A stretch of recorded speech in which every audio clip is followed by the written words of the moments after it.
Buenas tardes, esto es en vivo y con todas las sesiones de streaming del Rey va Desnudo. Gracias por acompañarnos. Tenemos ya 30 y tantas personas, 41 personas viéndonos. Muchísimas gracias a todos los que nos acompañan. Los jueves a las 7 de la noche en este experimento que ya lleva 19 sesiones. Primero se hacía cada 2 semanas, desde hace un tiempo lo estamos haciendo cada semana y parece que con cierto éxito desde el punto de vista de que la gente pues nos ve y nos comenta. Muchas gracias a quienes nos apoyan difundiendo, nos apoyan dándonos ideas, nos apoyan recomendándonos, como siempre decimos. Si les gusta lo que hacemos en el canal, recomiéndeselo a sus amigos y si no le gusta, recomiéndeselo a sus enemigos, pero recomiéndelo.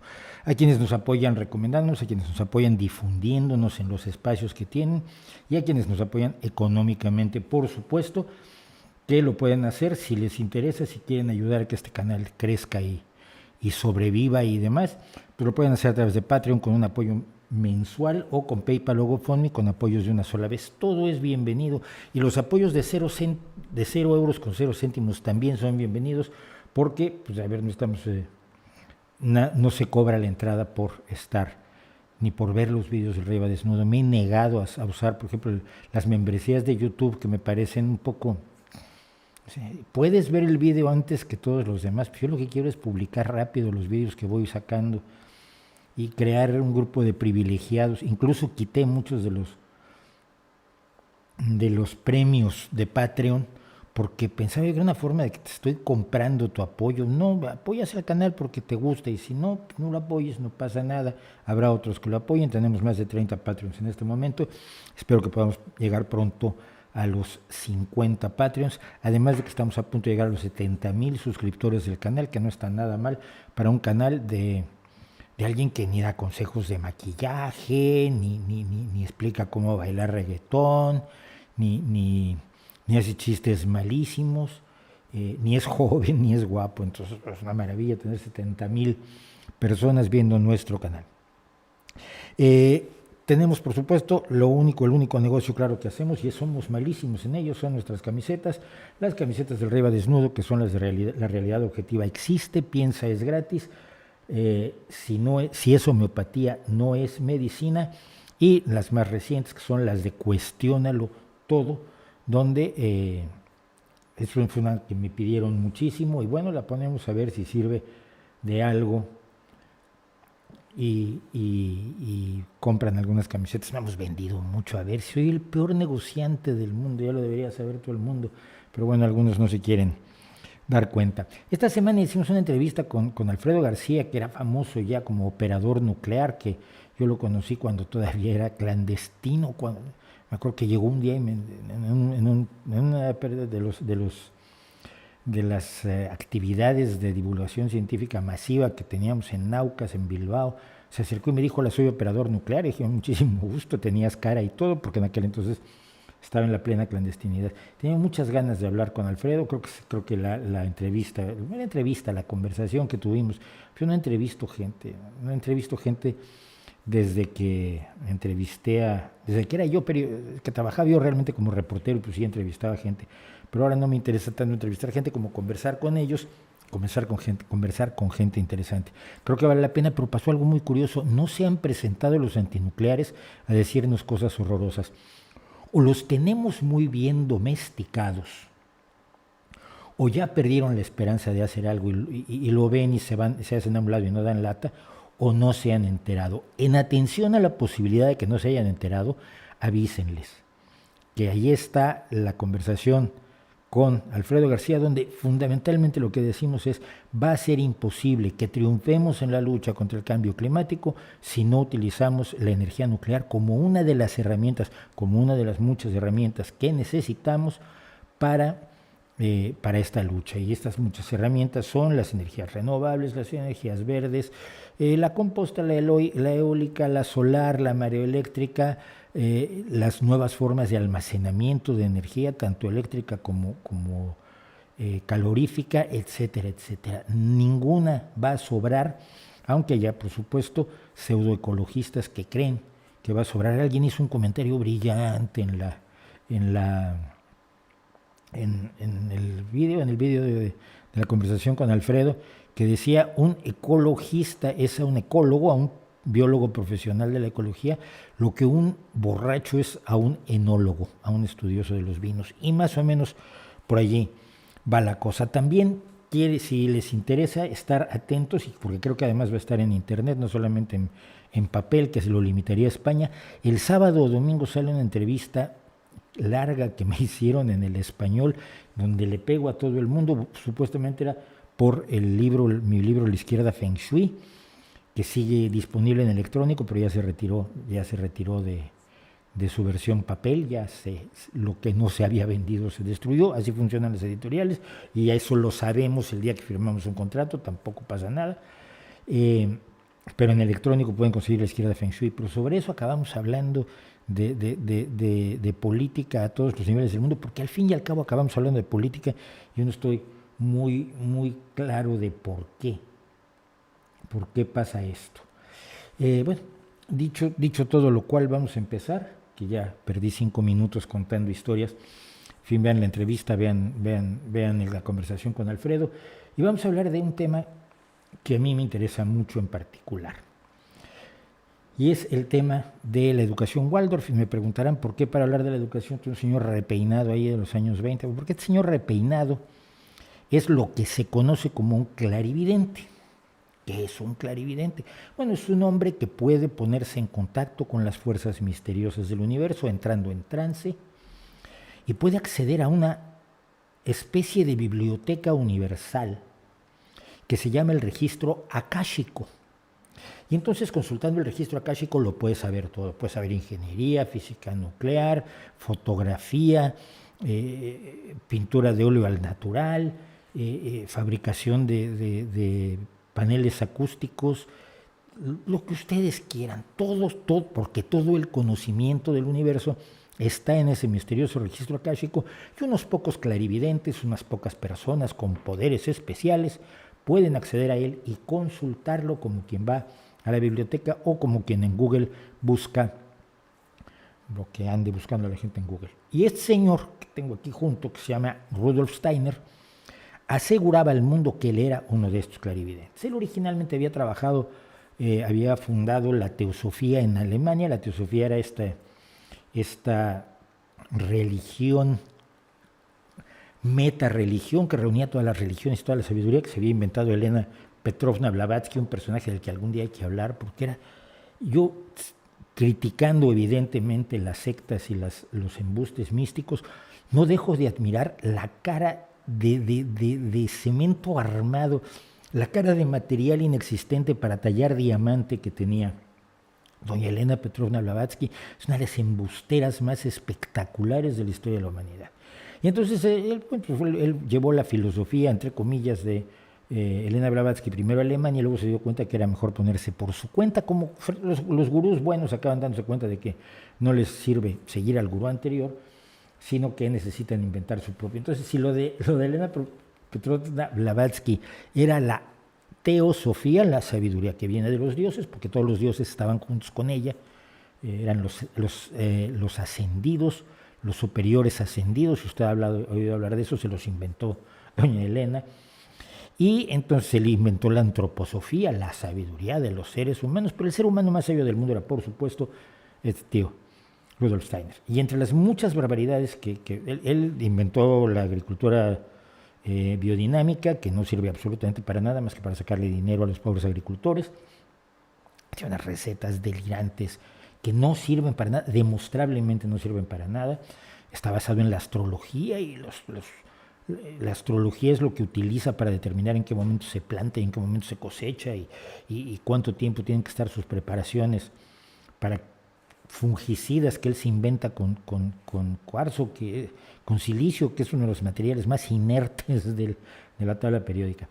Y se inventó una arquitectura antroposófica, y se inventó la medicina antroposófica, y se inventó los bailes antroposóficos, que llamaba euritmia. Vamos, se inventó un mundo antroposófico a su gusto y conveniencia, y una de las cosas que inventó fue la educación Waldorf. Y la educación Waldorf yo me acerqué a ella, mucha gente me pregunta, luego la gente me pregunta sobre pedagogía. Oye, ¿qué opinas del proyecto pedagógico de fulanito de tal, que es un tío al que nadie conoce, que está en un pueblito en Argentina y que cree que va a revolucionar la educación de todo el mundo? No tengo idea.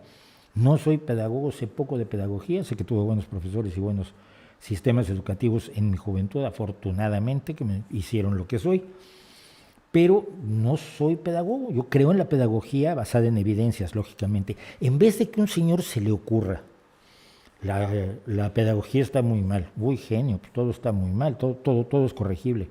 Vale, lo que yo creo que hay que hacer es que los niños sean los que decidan qué van a estudiar. Ay, qué bonito suena. Y todos los hippies de los alrededores llevan a sus hijos y sus hijos deciden, hoy queremos estudiar gusanos. No, yo no quiero estudiar gusanos, yo quiero estudiar agujeros negros. No, pero es que tenemos que estudiar primero física los principios de la física, pegar los agujeros negros. Ah, no queremos, eso no queremos. Bueno, entonces no se le enseña física a los niños, porque los niños han votado. Y esto se ha hecho en escuelas, ¿no? El resultado es aterrador. Yo recuerdo gente que conocí que salió de las escuelas Summerhill, de la educación activa que se inventó un señor llamado A.S. Neal, con toda la buena voluntad del mundo, y que no estaban preparados para nada para funcionar en un mundo real. Yo me acuerdo uno que llegó a un periódico en el que trabajaba yo, y quería trabajo de reportero, y en aquel entonces todavía no había ni siquiera muy clara la carrera de periodismo. Yo por eso fui profesor de periodismo. Yo, sin tener una carrera universitaria, fui profesor de periodismo porque no había licenciados en nada que fueran profesores de periodismo. Entonces echaron mano de gente común, de periodistas que aprendimos el oficio en la calle para ser profesores universitarios. Entonces un día le dijeron, cuando llegó, le dijo, vale, pues preséntate mañana a las 8 de la mañana por tu orden de trabajo. ¿Cómo qué orden? Sí. Tú no sabes nada de cómo funcionan los periódicos. Bueno, si me enseña, sí, cómo no, mira. Tú eres reportero, cubres tal fuente. En la mañana, a las 8 de la mañana, te presentas en el periódico y en este tablón está puesta la orden de trabajo de lo que tienes que hacer ese día. A qué hora hay una conferencia del ministro de no sé cuántos, a qué hora tienes que ir a cubrir una actividad que va a ser de una inauguración de tal otra cosa, y hasta así tienes todo tu día cubierto, y a las 7 de la noche vienes, redactas tus notas, las entregas a las 11 de la noche, que es el cierre, y ya te vas a tu casa. Y usted dijo, oiga, pero yo quiero opinar sobre qué voy a cubrir yo. El jefe de redacción o redactor jefe en España le dijo, no tienes que opinar, el que decide soy yo, tú lo que haces es hacer lo que se te ordena. Pero es que las órdenes son autoritarias. Duró 10 minutos en el periódico, porque le habían enseñado en la escuela que él podía participar democráticamente en absolutamente todo, y nunca le dijo a nadie que en los empleos no pasaba eso. En fin, pero no sé de pedagogía, pero sé de sectas. Y me había interesado mucho por la secta de Waldorf desde que trabajé el tema de la banca Triodos. Me llamó mucho la atención la banca Triodos, luego resultó que es la banca de esta secta, de la secta de la antroposofía de Steiner, porque pues, una secta que no tenga fuentes de financiamiento está frita. Y como él no tiene tantos donantes, pues lo que tienen son sus propios bancos. Tienen 2 o 3 bancos, pero el más importante es Triodos, y es el que está activo en España, y es el que además salió a la luz en España por una serie de cuestiones. Entonces yo analicé el tema del banca Triodos, lo investigué, lo publiqué, y se enojaron muchísimo conmigo. Pasados un par de años, entré en el tema de la pedagogía Waldorf. La pedagogía Waldorf es el invento de Steiner. La historia es esta: un seguidor de las chifladuras de Steiner, de las chifladuras gurús de Steiner, era el dueño de una fábrica de cigarrillos en Alemania, la Waldorf Astoria, igual, con el mismo nombre que los famosos hoteles. Y entonces le dijo Steiner, oye, quiero que pongas una escuela para los hijos de mis obreros. Pobres hijos de los obreros, siempre les toca bailar con la más fea. Perdón, es una expresión aterradora la que acabo de decir. Mil disculpas, la mala educación de mi infancia. Pero les toca los peores experimentos. Entonces Steiner se puso en contacto con el registro akáshico, en 2 o 3 días supo cómo había que hacer la educación y lo transmitió y puso la escuela Waldorf Astoria. Por eso no se llama educación Steiner, sino educación Waldorf, porque la primera se puso en la fábrica de cigarrillos de Waldorf Astoria. ¿Cuál es el problema con esta educación? Bueno, que se basa en las creencias delirantes de Steiner. Por ejemplo, él pensaba que cuando el niño tenía entre 0 y 7 años, el espíritu todavía no se había pegado a la carne. Y entonces, si uno evitaba que el niño se sometiera a la razón y podía simple y sencillamente mantenerlo en el mundo de la fantasía y del juego, permitiría que el espíritu se mantuviera libre y cuando el niño fuera mayor podría ser clarividente. La educación Waldorf está creada para criar niños clarividentes.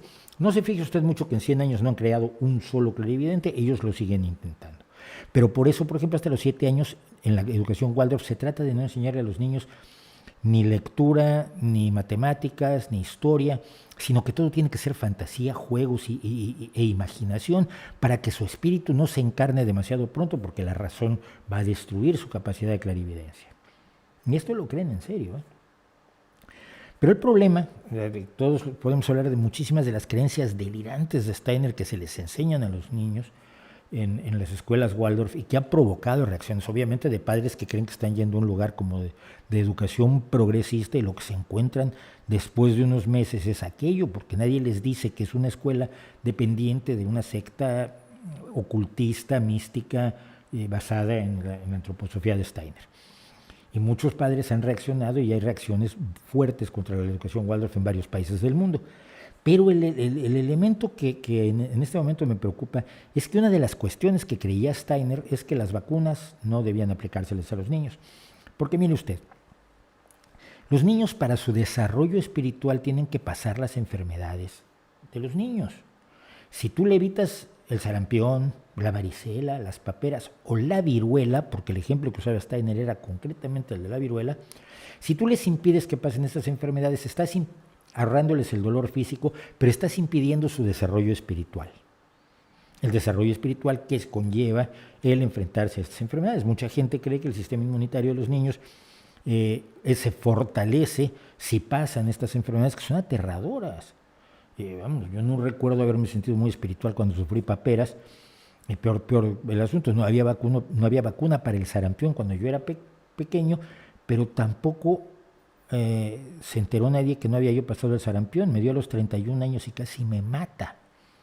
Me hubiera gustado mucho tener una vacuna para el sarampión, porque además pasé una semana aterradora donde nadie acertaba qué enfermedad tenía yo, hasta que un amigo mío, que curiosamente era cirujano traumatólogo, pero tenía una hija y estaba muy metido en cosas de pediatría, y me fue a ver a casa, me miró y dijo: tú lo que necesitas es un pediatra, tienes sarampión, y efectivamente era lo que yo tenía. Bueno, esta idea de Steiner lleva a que en esas escuelas a los niños se lastima o se siente mal, bueno, le dan homeopatía o le dan flores de Bach, pero no le dan medicamentos de verdad porque la razón obviamente impide el avance espiritual, bla, bla, bla.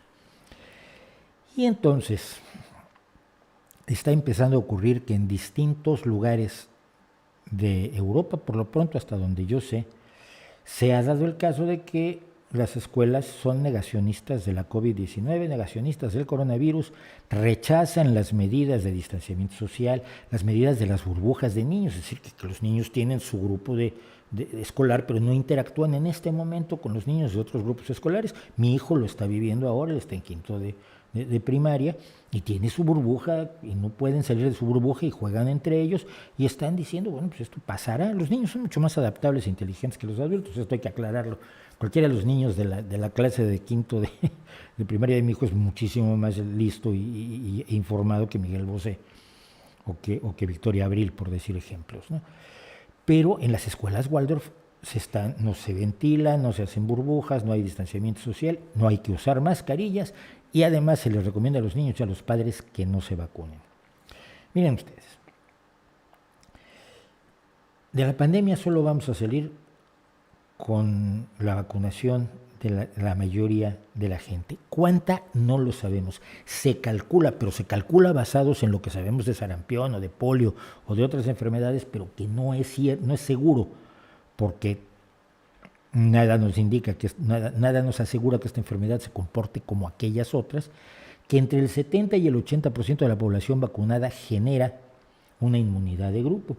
La inmunidad de grupo no es algo que aparece así mágicamente, que le inyectas la vacuna al que conforma ya el 80% de la población y ¡pum!, mágicamente están todos inmunizados. No, esto ocurre lentamente, ocurre gradualmente, como lo hemos podido ver en las gráficas de Israel o de Estados Unidos, cómo los contagios, las muertes y los casos de COVID a largo plazo van reduciéndose lentamente. y esa reducción lenta llegará a ser totalmente manejable cuando se tenga inmunidad de grupo. Pero mientras tengamos en nuestro seno antivacunas, escuelas antivacunas, en Vitoria ya pasó que hubo denuncias de padres que la escuela no estaba siguiendo los protocolos, en Francia ya pasó, en Alemania ya pasó. Si no combatimos a los antivacunas, nos estamos jugando nuestra vida. Porque esos niños, no sé, y los padres que están de acuerdo con eso y los profesores que promueven eso, porque generalmente son miembros de la secta, por lo menos las directivas de las escuelas Waldorf son parte de la secta, se están jugando no su vida. Pues si fuera eso, dices tú, mira, su derecho. Se están jugando la vida de todos nosotros. Entonces, si tenemos un problema con los antivacunas, tenemos un problema mucho más grave con las escuelas antivacunas, porque realmente la prudencia de los niños a mí me ha dejado verdaderamente sorprendido, y la cantidad de problemas, de contagios que ha habido en las escuelas es diminuta en España, pese a que hay educación presencial desde el inicio de este ciclo escolar. Y esto se debe a que los niños actúan con prudencia. Pero bueno, que los niños riñan a la gente que viene sin mascarilla por la calle, y lo he visto, y no mi hijo, que sí lo hace, pero otros también lo hacen. Oiga, póngase la mascarilla, que usted me puede contagiar a mí, que yo soy joven, y fingimos que a los jóvenes no les pasa nada, que no es cierto, simplemente se mueren menos y sufren en menos cantidades, pero los que se mueren igual. Pero vamos, mis probabilidades de enfermarme son menores porque soy muy joven, pero como me contagie a mí, yo mato a mi abuelo, o a mi padre, o a mi madre. Los niños tienen esa conciencia, afortunadamente, que parece que no están teniendo los hijos de la clarividencia, el ocultismo y las sectas que están ocultas detrás de algo que parece muy serio y parece muy amable. Hay una educación humanista que así se venden, que es la educación Waldorf. No, mire, es muchísimo más grave. Cuando yo escribí algo sobre la educación Waldorf, Triodos decía que no tenía nada que ver con la educación Waldorf, ni con la antroposofía. La carta fundacional de Triodos dice que siguen los principios de la antroposofía, pero no les haga usted caso. Triodos se desentendía de la antroposofía, pero cuando hice una entrada sobre Waldorf en mi blog, la directiva de Triodos Bank le avisó a Blogger que iban a iniciar acciones legales aterradoras contra mí. Bueno, poco menos iba yo al Tribunal de la Haya, porque estaba yo difamándolos y haciendo cosas horrorosas, y Blogger se asustó y me sacó del aire mi entrada sobre Waldorf, lo cual revela lo tontos que son estos, porque cuando yo di a conocer esto, 25 blogs reprodujeron la entrada original sobre la educación Waldorf, y al fin y al cabo tuvo muchísima más repercusión de lo que hubiera tenido si simple y sencillamente se callan. Pero como ya estaban enojados conmigo, especialmente un líder de la secta que se llama Joan Melé, que fue director, por cierto, de Banca Triodos, pues metieron la pata, me atacaron, me hicieron que quitaron de mi blog, y en mi blog todavía no se puede leer la entrada de la educación Waldorf, pero se pudo leer en 25 lugares más y sigue teniendo eco. Por cierto, me acaban de hablar del periódico de Cataluña para hablar sobre ese tema. Así que eso es lo que tengo que decir sobre las escuelas sobre los antivacunas en general, pero sobre todo las escuelas antivacunas. Si usted sabe que alguien está promoviendo el antivacunismo, denúncielo. Denúncielo, porque es la vida de los demás la que se está jugando. Esto no es un juego. Y si no nos damos cuenta de su dimensión, pues es probablemente porque cuando uno está viviendo hechos históricos gravísimos, no se entera de estar viviendo hechos históricos gravísimos. Y entonces, pues, será al cabo del tiempo cuando nos demos cuenta lo que hemos pasado en este largo 2020, pero yo sigo sintiendo que este es el segundo marzo de 2020, porque no tiene mucha cara todavía de ser 2021, pero vamos a salir si salimos todos juntos. Y ahora vamos a una de las cosas que más me gusta hacer, que es a compartir.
Esta persona a la que ustedes están escuchando se llama Morgan James y tiene una de las mejores voces que hay en el mundo actualmente. No lo digo yo, que finalmente soy un aficionado a la música, soy un mal músico, eso ya lo he contado, no es ningún secreto que toco la guitarra desde hace muchísimos años, pero la toco muy mal y nunca logré ser ni Eric Clapton, ni Robert Johnson, ni Buddy Guy, ni ninguno de los guitarristas que adoro en la vida.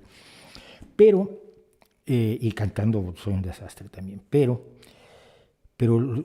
hay una sección en YouTube, una sección, no, hay una tendencia en YouTube que es de profesores de música o compositores clásicos, gente relacionada con la música que hace reacciones y comentarios a distintas voces. A Floor Jansen de Nightwish, por ejemplo, que yo oigo poco metal, pero la mujer tiene una voz absolutamente espectacular. O la cantante de Release the Archers también, que es metal heavy, pero es brutal.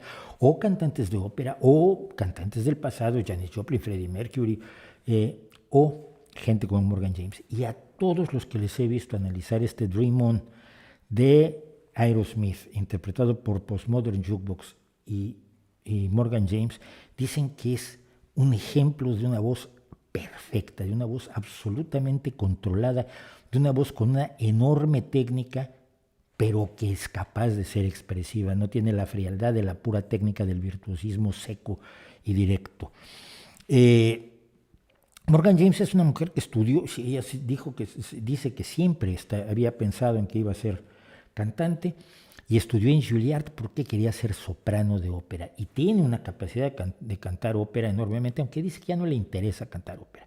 Lo que ella quería era entrar al teatro musical, ser actriz y actriz de teatro musical. Y sí trabajó en Broadway un tiempo, pero nunca logró ser la estrella que yo creo, modestamente, que por supuesto merecía ser con esta voz y esta capacidad expresiva que tiene.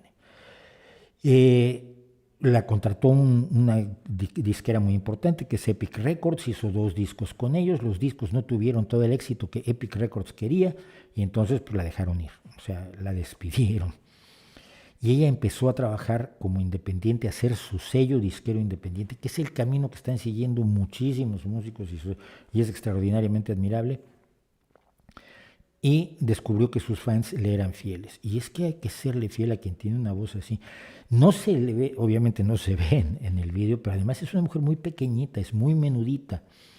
Y la voz que es capaz de soltar, no es un mujerón como Janis Joplin, es una mujer pequeña, unos 60 y pocos centímetros tiene, pero tiene más pulmones que mucha gente de otra estatura que yo conozco. Y tiene un control de la voz, da clases. Por cierto, si alguien se interesa realmente en aprender a cantar, Morgan James a través de Zoom da clases y se le puede encontrar a través de su canal de YouTube, que también vamos a poner por aquí en la descripción después. Entonces, ya que les recomiendo música, les recomiendo a Morgan James. Hace covers espectaculares como este, ha trabajado mucho con Postmodern Jukebox, con Scott Bradley, que es el alma creadora de Postmodern Jukebox, que no es una banda, es un colectivo musical trashumante, donde hay muchísimos cantantes que entran y salen. Hayley Reinhardt es otra de ellas que es impresionante.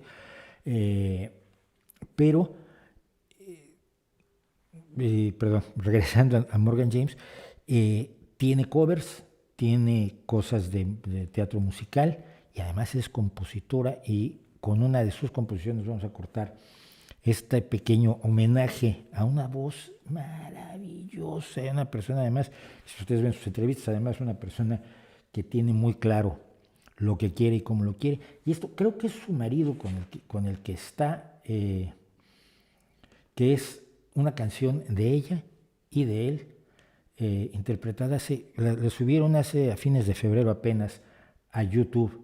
Y con esto nos despedimos. Escuchen a Morgan James. No se pueden meter cosas mejores por el oído con demasiada facilidad.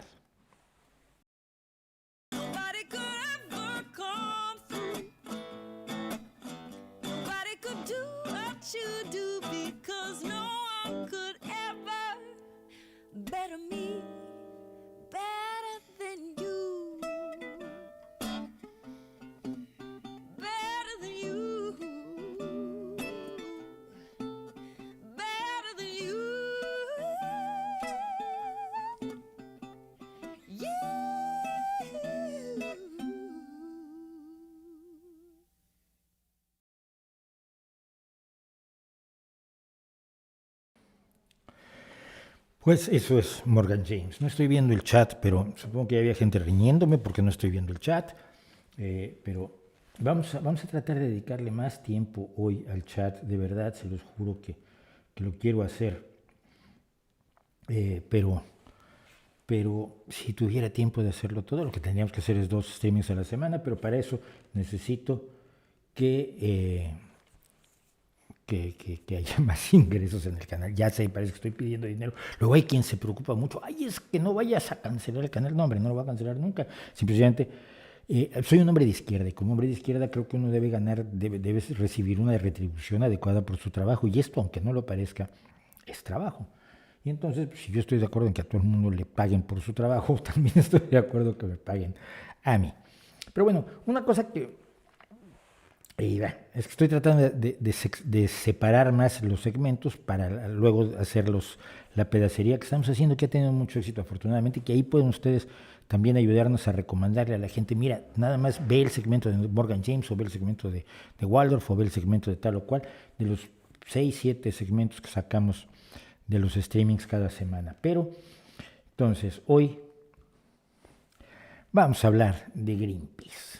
Y es que vamos a hablar de Greenpeace porque en la entrevista con Alfredo García, con Operador Nuclear, conté parte de mi historia, de la historia que yo tengo con Greenpeace, o de la relación curiosísima que yo tengo con Greenpeace. Y la historia más o menos es esta, miren. Quienes no lo sepan, además, tengan claro que estamos hablando de la Guerra Fría. La Guerra Fría no fue ningún juego. La Guerra Fría se murió muchísima gente, simplemente no solían ser estadounidenses ni soviéticos. La Unión Soviética promovía levantamientos armados y organizaciones sociales y demás para hacerse de una posición estratégica en determinados lugares del planeta, sobre todo en América Latina, África y Asia. Esto es independiente de los legítimos exigencias de la ciudadanía que por supuesto se aprovecharon en esto, pero no pienso deslegitimar, como hacía la derecha, las exigencias reales de democracia, de justicia social, de sensatez, simplemente porque las aprovechaba la Unión Soviética en numerosísimas ocasiones. Como ya he contado, el único lugar donde no pagaron la guerrilla fue en México por alguna extraña razón. No por alguna extraña razón, por razones que ya hemos comentado y podemos seguir comentando. En México las guerrillas siempre las pagaron los chinos, pero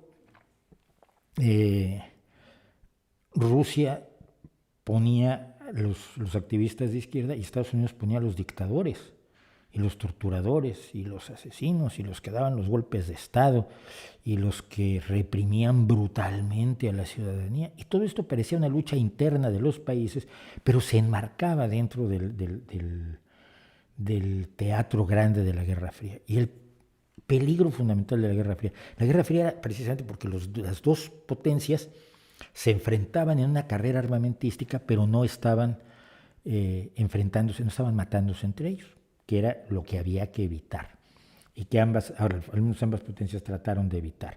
Yo lo conté más ampliamente, por supuesto, en un video dedicado a la Guerra Fría. Y como parte de la Guerra Fría hubo un desarrollo del armamento nuclear, una carrera armamentística, sobre todo de armas nucleares, aunque también de otro tipo, pero sobre todo de armas nucleares, hasta un momento dado en que el arsenal nuclear de las potencias era capaz de destruir toda la vida en la Tierra. Y quienes vivíamos en esos años, yo tenía 15, 16, 17 años y estaba agudamente consciente de que un loco en Estados Unidos o un psicópata en Moscú podía causar la destrucción del mundo tal como lo conocíamos, aunque sobrevivieran algunos, ¿no? De hecho, hay casos, hay un personaje que no sabemos que nos salvó la vida a todos, un militar soviético al que las máquinas le dijeron que había un ataque de Estados Unidos y él se negó a creerlo, cuando su obligación era responder al ataque. Si hubiera respondido al ataque se acabó el asunto, porque las máquinas fallaron efectivamente, no había ataque de los Estados Unidos, a él le pareció muy raro, las cosas no le cuadraban y decidió no responder al ataque, y a ese hombre le debemos quizás todos la vida, incluso quienes nos están viendo ahora. Bueno, y como parte de la Guerra Fría, Estados Unidos hacía pruebas nucleares, y las pruebas nucleares se hacían donde fuera, las hacían al aire libre, las hacían con público, las hacían en lugares subterráneos que quedaron contaminados hasta la fecha. Y por supuesto, el problema es que las armas nucleares ayudaron a que gente como Greenpeace luego rechazara la energía nuclear. Y allí fue el problema. En 1971, Estados Unidos planteó hacer una de 3 pruebas nucleares que hizo en la isla de Amchitka, que es una de las Aleutianas, esta cadena de islas que unen Alaska con Rusia, con Siberia. Y un grupo de personas con una fuerte inspiración cuáquera, que es una secta del protestantismo, que tiene sus momentos de gran nobleza, como en la lucha contra la esclavitud en los Estados Unidos del siglo XIX, decidieron, en su análisis de la realidad, sacado más bien de la manga, que una prueba nuclear en las Aleutianas provocaría un tsunami que hundiría California. Y entonces ellos no le tenían miedo tanto a la Guerra Fría, lo que le tenían miedo era al tsunami. Entonces formaron el comité No Hagan la Ola, Don't Make a Wave Committee, así se llamaba. Y empezaron a pedir que no se hiciera la prueba nuclear porque se iban a mojar todos. Esto obviamente revela una ignorancia profunda por parte de esta gente. Es la misma tontería de Donald Trump y si a un huracán le echamos una bomba atómica, tú no tienes idea de las fuerzas que la naturaleza tiene en acción, ante las cuales la bomba atómica más potente que ha creado el hombre, la famosa, era la Tsar Bomb, me parece, la bomba del zar, que creó la Unión Soviética, de la cual solo probó una,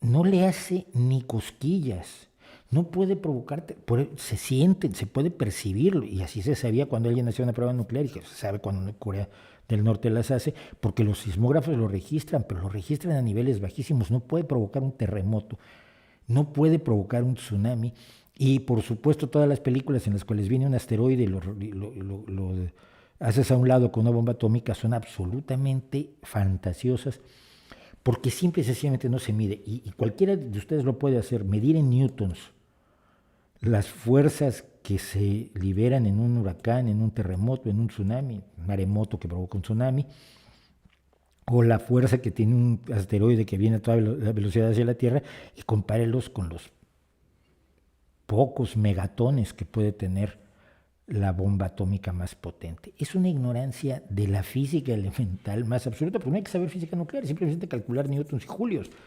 Bueno, y entonces se subieron a un barquito, contrataron un barquito y se fueron hacia las Islas Aleutianas para impedir que se hiciera la prueba nuclear, cosa que era también además de una ingenuidad enorme, pero ingenuos éramos todos. Y yo en esa misma época, en ese mismo día probablemente, un día antes, día después, junto con mis compañeritos del bachillerato, teníamos 16 añitos, era julio de 1971 y éramos unos muchachos bien hippies, bien lindos, bien ingenuos, bien bonitos, nada más éramos.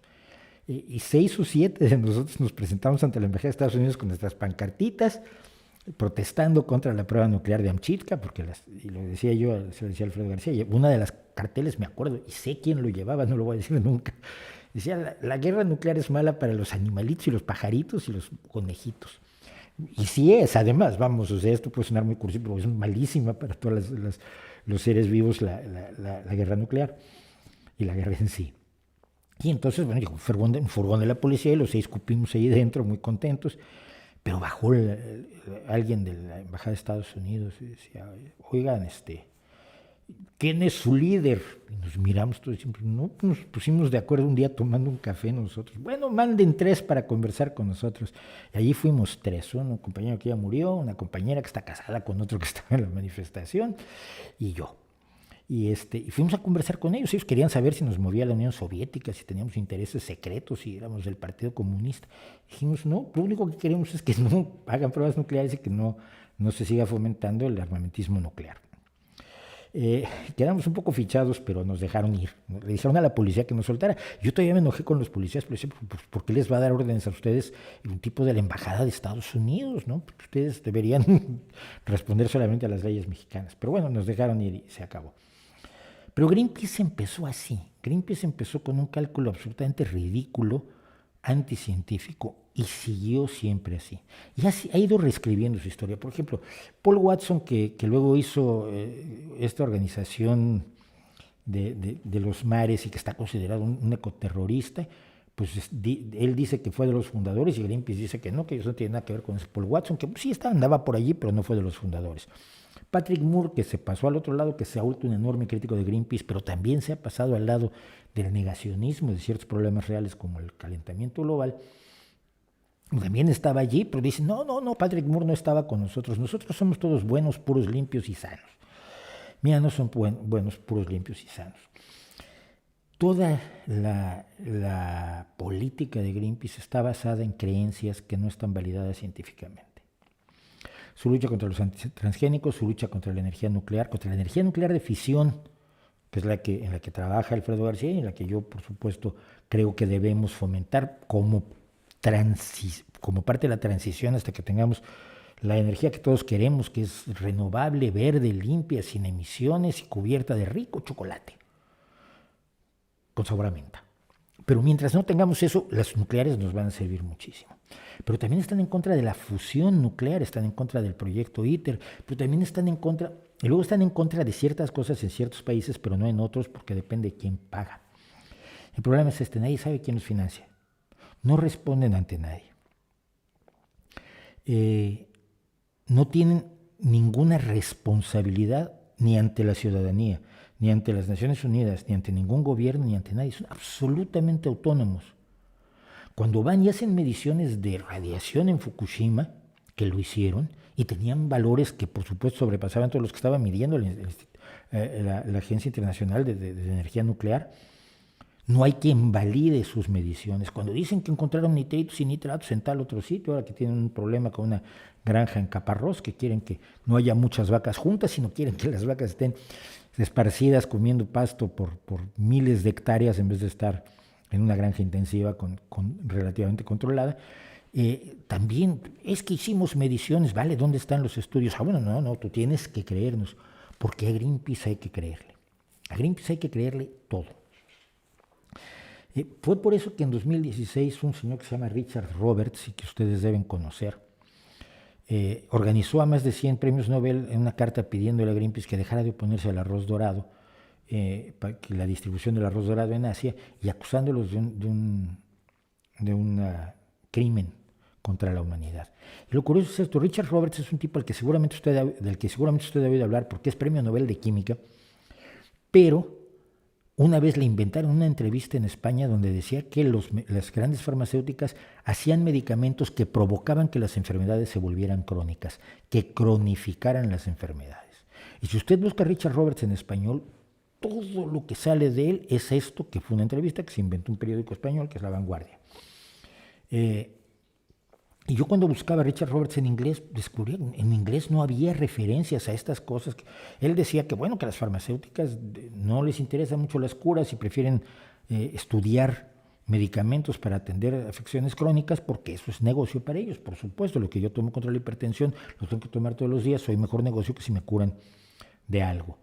Pero eso no quiere decir que hagan crónicas las enfermedades. Lo que defendía el doctor Roberts es que haya más inversión pública para investigar las curaciones, para investigar verdaderas curaciones. Eso es lo que él defiende, pero jamás habló de que las empresas abandonaban investigaciones, que es lo que dice el mito, y creaban medicamentos para cronificar las enfermedades. Y esto en español está en todos lados y en inglés no estaba en ningún lado. Entonces me hizo tan raro que le escribí al doctor Roberts. Está la entrevista, la publiqué en mi viejo blog, del Retorno a los Charlatanes. Le dije, doctor Robert, dicen que usted dijo esto, ¿usted lo dijo? Dice, no. Y ya, pues mire, aquí está la entrevista. Dicen, ya me voy imaginando qué pasó, pero no, yo nunca dije eso, lo que digo es esto, y eso sí lo he dicho en todos lados. No sé, ya lo sé, sí, claro que lo ha dicho. Que las farmacéuticas no son hermanitas de la caridad, ni les interesa el bien común como fundamento esencial. No, como ningún negocio de este mundo. Lo que no quiere decir que sean malvados, pues ellos están ahí para lo suyo. Su negocio es su negocio. Y el dinero público debe aplicarse precisamente para subsanar los defectos de las empresas privadas. Esto tampoco debería ser novedad para nadie. Entonces el doctor Roberts tiene muy mala imagen en el mundo en español, pero cuando él organizó la carta contra Greenpeace, había gente que no sabía ni dónde tenía los pies, porque miraban para todos lados y decían, pero si este es el que estaba en contra de las farmacéuticas. No, no está en contra, estaba explicando cómo funcionan para buscar financiamiento para otro tipo de investigaciones médicas. Él tiene una empresa privada, por cierto, de suministros médicos. Y la gente no sabía qué hacer con Roberts. Es muy grave que nadie nombre a los directores, que nadie elija a los directores de Greenpeace de cada región, que luego son los que nombran a los directivos de Greenpeace a nivel internacional y que son los que deciden qué campañas se hacen y qué campañas no se hacen en dónde. La gran mayoría de sus dirigentes son profesionales que ganan entre 80 y $100,000 al año. Yo me acuerdo cuando yo alguna vez me acerqué a los chavales que estaban por la calle en Madrid, que estaban con el chalequito de Greenpeace y tratando de conseguir gente que firmara para poner dinero. Yo les preguntaba, oye, pero tú eres voluntario al Mundo Verde. Dice, no, yo cobro 1,000 euros al mes por hacer esto 8 horas al día. Soy un empleado más. Claro, luego yo hablaba con ellos, salían horrorizados. Me gusta un poco así hacer la provocación terrorista. Pero Greenpeace nunca se ha basado en la ciencia. Greenpeace detesta la ciencia. Greenpeace sospecha de la ciencia, sospecha de los científicos, porque su visión es absolutamente también mística, religiosa, basada en creencias, en la creencia de que es mejor ciertas cosas que otras, aunque se demuestre lo contrario. Y esto lo sé porque yo le hice una larga entrevista a Mario Rodríguez, que acaba de abandonar la dirección de Greenpeace después de 10 años de ser el director de Greenpeace, una entrevista que no he logrado publicar, también lo he contado en otras ocasiones, pero donde yo le decía, bueno, pero ¿por qué no usar transgénicos aparte de esto? Porque nosotros creemos que los cultivos naturales son mejores. Nosotros creemos. Una organización internacional con un presupuesto por encima de los 200 millones de euros al año, muy por encima, probablemente, porque además tampoco rinden cuentas a nadie, sacan un informe anual que les tienes que creer, porque tampoco está aprobado, pero con 200 millones de dólares al año, con influencia en 55 países, y me estás diciendo que funcionas por tus creencias que no puedes probar, parece gravísimo, parece absolutamente grave. Así que esa es la historia con Greenpeace. Creo que tenemos que ser críticos. Cuando aplicas el pensamiento crítico, no solo se le aplica aquellas cosas que te molestan, sino también se le aplica aquello que crees que está de acuerdo contigo. Mucha gente acepta el Evangelio según Greenpeace porque son los buenos por decreto. Pero esto es totalmente absurdo.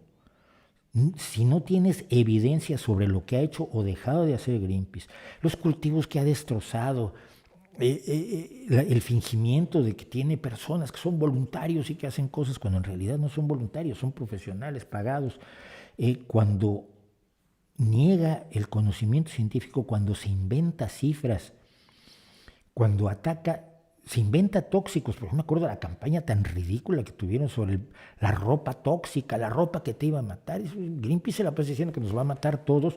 Yo no sé cómo seguimos vivos. Entonces, claro, la ropa tóxica y la tabla de rojo y verde que saca Greenpeace, o sacaba antes, no sé si siguen teniendo la desvergüenza de sacarla, donde acusaban a distintas empresas y a los productos de distintas empresas, básicamente de lo que se les ocurría, porque en numerosas ocasiones se demostró que estaban mintiendo y falseando los hechos. Tenemos que ser críticos también de los que son los buenos por decreto, los buenos porque nos dijeron que eran los buenos porque suenan bien, los buenos porque tienen labia. Eso es caer en embustes. Obviamente es importante la lucha por el medio ambiente, claro que sí, obviamente hay que evitar la contaminación, claro que sí, obviamente hay que cuidar nuestros alrededores, simple y sencillamente porque de ellos vivimos. Si destruimos el medio ambiente nos morimos nosotros, así que aunque sea por egoísmo, sí, por supuesto que sí. Algunas de las cuestiones que ha manejado Greenpeace, sobre todo, por ejemplo, respecto de deforestación, por supuesto que tienen que ser defendidas, pero eso no implica una aceptación crítica de cualquier cosa que se le ocurra a alguien que se ponga logotipo por allí y nos diga que él sabe más de lo que saben las personas que han estudiado, porque en Greenpeace no hay científicos. Y los pocos que hay que no están en los puestos dirigentes son personas que han renunciado a la ciencia. Y usted conoce a gente que ha renunciado a la ciencia. Usted conoce al doctor Sandín, que es un biólogo que da clases en universidades en España y que dice, sin embargo, que la evolución no existe. Usted conoce a Marilena Álvarez Bulla, la bióloga mexicana, que niega que se inventa falsedades sobre los transgénicos y se inventa falsedades sobre los cultivos tradicionales en México. Usted conoce a renegados de la ciencia, Sheldrake, el biólogo que luego decía que los animales eran telépatas, nunca lo puedo demostrar, pero vive de eso todavía, etcétera, etcétera. Esos son los pocos científicos que hay en Greenpeace. No hay gente seria de universidades, pero mucha gente tiene miedo de meterse con Greenpeace y esto sí debería preocuparnos. Científicos, biólogos, físicos nucleares, ingenieros nucleares que tienen miedo y luego son uno o dos o tres como Alfredo García en la energía nuclear o J.M. Mulet en el mundo de la biotecnología, los que se están empezando a atrever cada vez más, afortunadamente, yo creo que ha tocado techo y a Greenpeace, que se atreven a decir, es que no es cierto. No es que opinemos tal, no es que seamos los malos de la película, es que lo que están diciendo estos señores, tan bien pagados, tan convencidos de su religión, no es cierto. Dicho lo cual, no sé ya qué más. Seguimos, son 7:52, como siempre vamos a hacer un corte en un momentito más, pero nuevamente le quiero dar gracias a Clark Wolf por el rescate del chat de la semana pasada. Si ustedes hicieron preguntas y no se las respondo es porque no sé la respuesta o porque es tan alambicada la respuesta que nos tomaría todo el chat. Pero les agradezco muchísimo que participen y siento mucho no poderles responder a todos. Le voy a responder nada más a Daniel Ibáñez ahora, en lo que llegamos a las 8 de la noche para hacer nuestro corte. Dice Daniel Ibáñez, Mauricio, ¿por qué no usas etiquetas en tus vídeos para que más gente los encuentre? Porque no sé hacerlo, porque no sé qué etiquetas poner, porque me dan las recomendaciones de SEO que yo he recibido son lo más contradictorio del mundo. Entonces, o pongo obviedades que tampoco sirven porque ya están en la descripción o ya están en el título del vídeo, o pongo cosas que me parecen tan alambicadas como cambio climático. Es que 90,000 cosas se refieren a eso, no creo que eso sea informativo para el público. Entonces, no tengo claro qué política usar para las etiquetas y entonces pues me lo voy saltando, esa es la verdad. Y hay muchas cosas de SEO, de optimización, que no estoy haciendo porque no sé hacerlas, porque no tengo ni tiempo para aprender a hacerlas bien, porque lo debería hacer un profesional, pero los profesionales, como toda gente hace y debe hacer, cobran por lo que hacen y entonces yo no estoy para andar contratando profesionales. Y ese es parte del problema, así que les siento muchísimo esto. Y voy a dedicar los minutos de ahora a una pregunta. A mí hay gente que se avienta 25,000 preguntas, tranquilos, hombre. Pero Michael González nos pregunta sobre Planned Parenthood. ¿Cree que es una organización peligrosa o que proponga la eugenesia tipo nazi? No, hombre, eso te lo cuentan los del Partido Republicano de Estados Unidos, que están cada día más chiflados y que están cada día, sienten cada día que sale gratis decir mentiras aterradoras.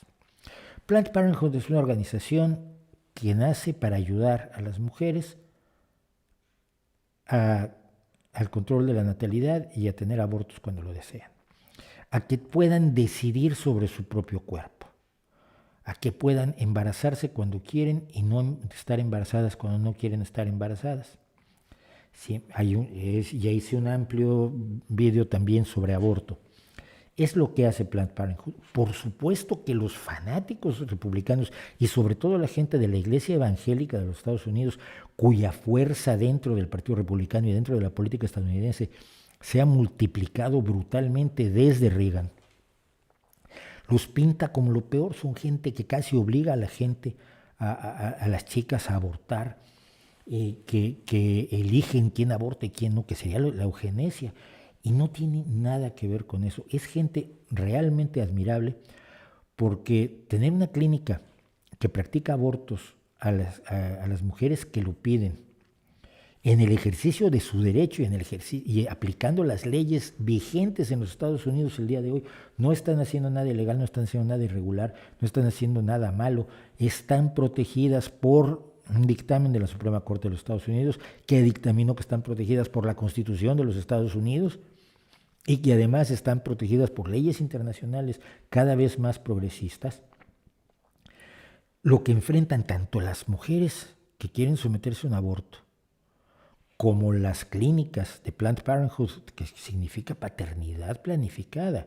Paternidad no quiere decir, no viene de padre, viene, por cierto, de, de, de, de la pareja. Bueno, no me acuerdo de la etimología, pero es que es otra de las que no les digas, no digas que son, parental, perdón, planificación parental, y parental no viene de padre, sino de familia, de parientes, perdón, me hice un lío. Tanto las clínicas como las mujeres que usan a esas clínicas se ven sometidas a ataques brutales de fanáticos religiosos que se ponen en la puerta y les gritan cosas horrorosas, las tratan de golpear o directamente ponen bombas en las clínicas. Los médicos, las enfermeras, los administradores, las secretarias, las recepcionistas, los que barren allí, son verdaderos héroes de la libertad de las mujeres para hacer con su cuerpo lo que les parece correcto. Y francamente el acoso al que se han visto sometidos es aterrador, pero como una base de la Iglesia Evangélica de los Estados Unidos es la idea inventada, porque la Biblia, como lo conté en el vídeo sobre aborto, la Biblia no dice que el aborto sea algo rechazable, ni dice que el feto sea un ser humano completo con derechos, ni mucho menos. Dice de hecho lo contrario, implica lo contrario en varios pasajes. Lo que hacen estos es, en su fanatismo religioso, ir a hacerle la vida imposible a gente que ya tiene un problema de por sí, un problema gordo, que es el problema de tener un embarazo no deseado o de verse con el peligro de tener un embarazo no deseado. Esto se aplica también en la píldora del día después.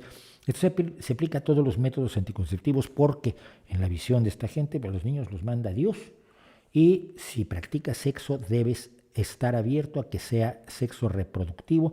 El sexo lúdico y el sexo por gusto está bien para los hombres, pero para las mujeres no deberían hacerlo, están muy mal, y por ello hay que evitar que hagan planificación familiar, planificación de sus embarazos, y sobre todo que aborten. Y una de las grandes luchas del Partido Republicano, dominado por los evangélicos y ahora por la secta de Trump, una de las grandes luchas de los republicanos en los últimos años es por revertir la decisión de la Suprema Corte de Justicia sobre el caso Roe versus Wade, que es el que reconoce que constitucionalmente está protegida una mujer que desea hacer efectivo su derecho a tener un aborto. Y no es cierto tampoco que Planned Parenthood haga abortos a los 8 meses y medio. Es decir, hay un límite razonable, lógico y establecido médicamente de hasta qué etapa del embarazo se puede o se debe realizar un aborto, y después de ello es ilegal. Y no se realizan normalmente ni legalmente ese tipo de abortos que el Partido Republicano se inventa, lógicamente, para provocar el rechazo, el odio, la visceralidad, y salir del debate de los argumentos y del debate de la racionalidad, porque allí lo tienen perdido. Y lo saben que ese debate lo tienen absolutamente perdido. Y los que saben que tienen un debate perdido, pero están movidos por el fanatismo y la convicción religiosa, son capaces absolutamente de todo. Los invito a ustedes a revisitar la Inquisición o las barbaridades del Daesh, entre otras muchas atrocidades que se han cometido en nombre de la religión. Vamos a hacer un pequeño corte, 5 minutitos, ya saben, no pasa nada, y regresamos.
Bueno, no llegó ni a los 5 minutos nuestro corte, pero que quiero hacer, voy a repasar algo del principio del chat porque me llamó mucho la atención, sobre todo el primer comentario. Decía, ¿podría darnos una opinión sobre el grupo de rock El Tri de México y de Alex Lora en particular?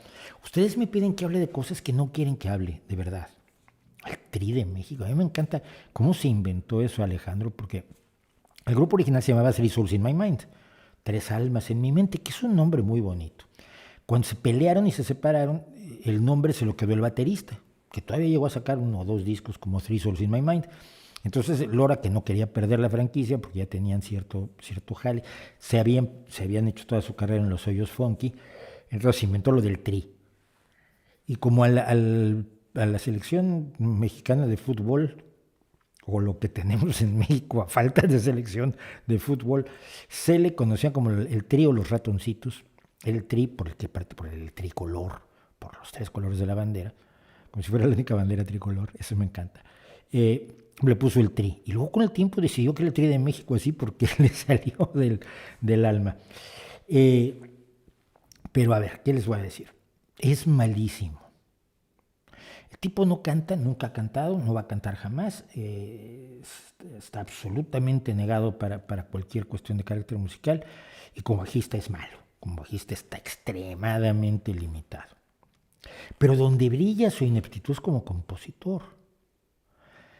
El Tri se ha caracterizado en México por hacer las canciones que vienen al caso en el momento para tener cierta presencia popular.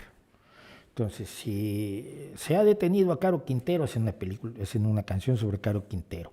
Si hay un escándalo de que no quieren que se canonice a Juan Diego, pues hace una canción sobre la Virgen de Guadalupe. No es ni populista, es populachero del todo, desafortunadamente con una calidad letrística solo comparable a la calidad de su voz. Es decir, jamás, pero esto es un defecto no de Lora, en general del rock mexicano, pero en Lora brilla de una manera espectacular. Está totalmente peleado con la rima. El metro solo conoce en el que viajaba en la Ciudad de México, porque lo que es la métrica de los versos le resulta absolutamente increíble, inaccesible. Ya el ritmo, ni te cuento. Es decir, el ritmo en la labor letrística es tal que, independientemente de que midas, que es el metro, el verso, para que quepa en el verso musical, que los acentos de las palabras caigan en los acentos musicales. Es decir, si una canción está en 3/4, tienes 1, 2, 3, 1, 2, 3, el acento cae en 1, y entonces todas tus palabras tienen que caer en 3. Pero lo que hacen la mayoría de los compositores mexicanos es que todas tus palabras caen en 4, 5, 6, 7. Y tenemos unos ejemplos aterradores, tenemos un problema con las letras. Pero quizás lo más despreciable que hay yo, y que lo he comentado allá en mi blog, el No Que Importe, sobre el Tri, es la fusilada, que se fusila canciones, sobre todo de Neil Young, se ha fusilado Like a Hurricane, que es el rock no morirá jamás, si mal no recuerdo. Se ha fusilado la triste canción de Amor, que es otra canción de Neil Young. 3 o 4 canciones se las fusiló directamente de Neil Young. Una ya ahora le da crédito, porque al parecer los representantes legales de Neil Young, del canadiense, le dijeron, oye, ¿usted a dónde cree que va? Entonces ya le da crédito y parte del dinero. Pero es que musicalmente está muy limitado. Lo mejor que tuvo el Tri fueron al armoniquero, que no me acuerdo de su nombre ahora, que era espectacular. Y el tiempo en que estuvo con ellos el saxofonista, el Papaito, que era otro tipo de una calidad musical extraordinaria y absolutamente fuera de los parámetros del grupo, que es chuntata, chuntata, y 2, 3 acordes, ya 3 acordes cuando no hay progresiones armónicas, no hay búsqueda rítmica, no hay nada.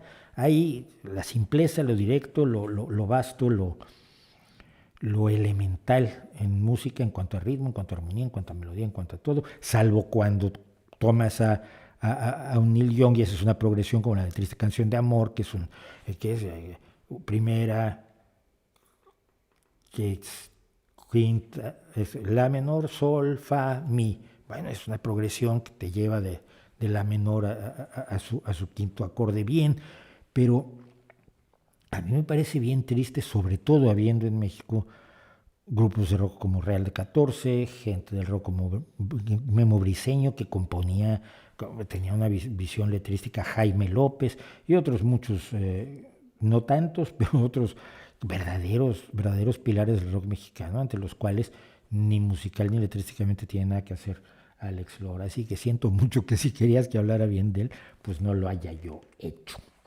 Michael González me dijo el otro día que si puedo definir qué es el posmodernismo. A ver, a niveles muy... Me dice, tengo una idea, los de la derecha dicen que es marxismo cultural, que es una teoría de la conspiración. Los de la izquierda dicen que es el neoliberalismo, entonces no tienen ni idea de qué están hablando. Bien. El posmodernismo, a grandes rasgos, es una reacción de un grupo de filósofos en contra de lo que llamaron la modernidad. Y una de las características principales de la modernidad, perdonen ustedes, son la aceptación de ciertos valores universales, por ejemplo, la libertad de expresión, el derecho a la representación, la soberanía popular, el conocimiento científico, etc. La posmodernidad pone en duda todos los productos de la modernidad, la revolución científica y la ilustración, principalmente porque son los dos pilares de lo que los filósofos llamaron la modernidad. Nadie más, todo esto está ocurriendo dentro de sus cabezas. Y entonces establecen que lo que genera el conocimiento no es, por ejemplo, la ciencia, sino el discurso, que la narrativa dominante es la que genera la realidad. Es decir, que la gravedad no existe en realidad salvo cuando tú crees en ella. Que puedes alterar la realidad con el discurso, con tus creencias, con tus vivencias personales, y que por tanto todo conocimiento es relativo y todo conocimiento o toda posición, toda afirmación tiene exactamente la misma validez porque ninguna es superior a otra, porque no hay elementos para determinar que una sea más válida que la otra. Si yo digo que hay un experimento para determinar que una afirmación es más válida que la otra, ellos me dicen que ese experimento es un constructo del occidente blanco y que no tiene por qué ser aceptado en lugar de lo que se le ocurrió a cualquier grupo humano que no haya accedido al conocimiento científico. El relativismo absoluto, suena extraño, pero así es, el relativismo absoluto, o por lo menos el relativismo en el discurso, es lo que caracteriza fundamentalmente a la posición del posmodernismo. Esto le da credibilidad a cualquier idea que alguien suelte.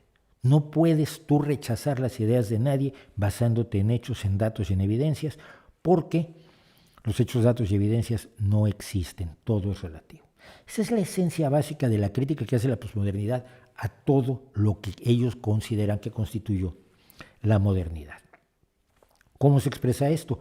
Por ejemplo, en la política de identidades. Las distintas identidades, la forma en que tu grupo identitario concibe la realidad es tan válida como la de otro grupo identitario. Es decir, si los indígenas Lakota dicen una cosa que es contraria, por ejemplo, que el sol es un dios, no sé si lo hacen, pero Huacantanca es un dios determinado, eso es tan válido como decir que es un astro que funciona como un horno nuclear de fusión. Y si tú atacas esta visión basándote en los hechos, lo que estás haciendo es ser racista, clasista, enemigo de las culturas, enemigo de los saberes originarios. Con esto se crea un discurso que en la realidad no se sostiene, yo siempre lo he dicho. El ejemplo clásico es ir con el posmoderno de turno y decirle, si tú crees que el discurso crea la realidad, crea una realidad en la que no exista mi mano, tienes 10 segundos para hacerlo porque dentro de 10 segundos te voy a dar un bofetón. Evidentemente no puede hacerlo porque la realidad objetiva existe independientemente de ellos. Pero con esas afirmaciones lo que han promovido es una serie de actitudes de las que se ha empapado desafortunadamente la izquierda y que luego ha aprovechado la derecha. No se ha empapado toda la izquierda, pero se ha empapado un sector de la izquierda sobre todo en Estados Unidos, y fuera de Estados Unidos los que copian lo que hacen en Estados Unidos siempre, ¿no? Los que siempre han copiado, los anti-yanquis que copian a los yanquis, que son una variedad de izquierda muy peculiar, que en Europa y en América Latina la encuentras por montones, que yo sigo creyendo que no es dominante, aunque sea el discurso que suena más. Y entonces se parte de la base, por ejemplo, que la biología no existe, que no puedes tener en cuenta ningún condicionante biológico, salvo en el caso de las razas, porque en el caso de las razas sí, las identidades como se arman por razas y las razas son biológicas, allí sí, pero en otras cosas no. Pero la biología, la física, el conocimiento científico en su totalidad no es válido, es criticable y es la base de la teoría crítica. Tiene relación con la Escuela de Frankfurt, que fue un intento de rescatar el marxismo, pero que no se identifican y no forman un frente común. No es, o sea, el marxismo cultural es una teoría de la conspiración donde todo el mundo está de acuerdo en exactamente lo mismo, y este no es el caso. Hay gente de lo más chiflada del universo y hay gente que tiene posiciones muy encontradas dentro de aquellos que se ubican dentro del posmodernismo, del postestructuralismo, de la visión crítica o de la teoría crítica. Pero hay algunas cuestiones que llaman mucho la atención. Un ejemplo. Hace pocos días se anunció que se había elegido a una chica, que además ella se define como no binaria, es decir, no es ni hombre ni mujer, sino otra cosa o nada, o ambos a la vez, qué sé yo, pero que es una gran escritora, por lo que parece muy joven, 29 años, había sido elegida para traducir un libro de poesía de Amanda Gorman, la poeta de 22 años negra, que se saltó a la fama en la toma de posesión de Joe Biden. Y el escándalo fue que muchas personas dijeron que no podía traducir los poemas de una persona negra una traductora blanca. Los iba a traducir al holandés. Y el escándalo fue tal que la traductora dijo, ya no me metan, yo me retiro de aquí. Ahora resulta que también el traductor al catalán, que ya había traducido los libros de Amanda Gorman, ahora le van a pagar las traducciones, pero no las van a usar porque es blanco y además es hombre. Y entonces es la idea de que la poesía que escribe una mujer negra de 22 años de los Estados Unidos solo puede ser traducida, comprendida por otra mujer negra, probablemente de 22 años, igualmente activista, aunque esté en Europa. ¿Es igual la educación de la chica estadounidense a la chica europea? ¿Es igual el racismo que vivió la chica estadounidense que el que vivió la chica europea negra? ¿Mi sobrina, por ejemplo? No, han vivido realidades totalmente distintas, pero la visión posmoderna se desentiende de esa realidad y te dice que lo que importa son las identidades. Si ella se identifica como negra y la otra se identifica como negra, ya son iguales. Solo los negros entienden a los negros, porque los negros son diferentes de los blancos, de los asiáticos. Esto es la visión esencialista de los racistas del siglo XIX y principios del XX. La idea de que somos diferentes y no nos podemos comprender y no podemos entender. Un blanco que nunca ha sido esclavo no puede entender el dolor de un esclavo negro. ¿Really? Esa afirmación yo creo que es fácilmente rebatible, porque el dolor humano, la miseria humana son cosas que todos podemos entender, quizá no en la misma dimensión, pero podemos. La empatía humana, cuando estás convencido que todos los seres humanos son iguales, te permite comprender cuestiones tan extrañas para uno que pueden ser como el derecho de las mujeres al aborto. Y yo no necesito ser mujer, ni tener necesidad de abortar, ni haber estado embarazado o embarazada, para afirmar que entiendo la desesperación de una mujer que se puede ver sometida a tener al hijo de su violador o a tener a un hijo que no se considera preparada para tener y que va a cambiar radicalmente, a condicionar, a determinar el resto de su vida cuando es una mujer de 18, 20, 16 años. Puedo entenderlo, puedo empatizar, creo que con una enorme claridad. Lo que me dicen los posmodernos es que no. Como yo tengo una determinada identidad, soy incapaz de ser hermano de los seres humanos que tienen otra identidad. Y por ese camino vamos, amigos. No es neoliberalismo ni de lejos, eso sí, seguro que no. Pero tampoco es cierto que toda la derecha lo haya adoptado. Hay una visión posmoderna, por ejemplo, respecto a la teoría queer, de la ley trans que se está discutiendo ahora en España, en la que un grupo de feministas de Podemos se han levantado incluso contra la ley trans, como lo han hecho feministas de otro tipo. Y no es por ir en contra de las personas trans, por favor, sino por tener una ley que no tenga ciertas características que consideran que no son adecuadas, porque toda ley debe ser debatida por todos los afectados por esas leyes. Así que más o menos esa es la que nos da una idea general del posmodernismo, del relativismo moral y del conocimiento y de la política que propugna y de los efectos que tiene en la realidad. Y con esto me dice Antonio Samperio, ya que estamos en eso, me pregunta si con la cultura de la cancelación estamos entrando en una nueva época de moral victoriana. No, y ya llevamos como 10 años con esto. Antes se llamaba de otro modo, no cultura de la cancelación, era la corrección política, luego le cambiaron de nombre, pero es exactamente lo mismo. No, llevamos ya muchos años con ello. Yo creo que está tocando techo también. Yo creo que hace 10 años era mucho más difícil hablar sobre esto, porque las jaurías que te caían eran graves, eran terribles. Y cada vez más hay gente dispuesta a decir, a ver, no estoy de acuerdo, vamos a debatirlo. A lo mejor tienes razón, cuidado, no estoy diciendo que no lo tengan. A lo mejor la tienen, pero vamos a debatirlo. Dame tus datos, dame tus hechos, a lo mejor es así, a lo mejor no.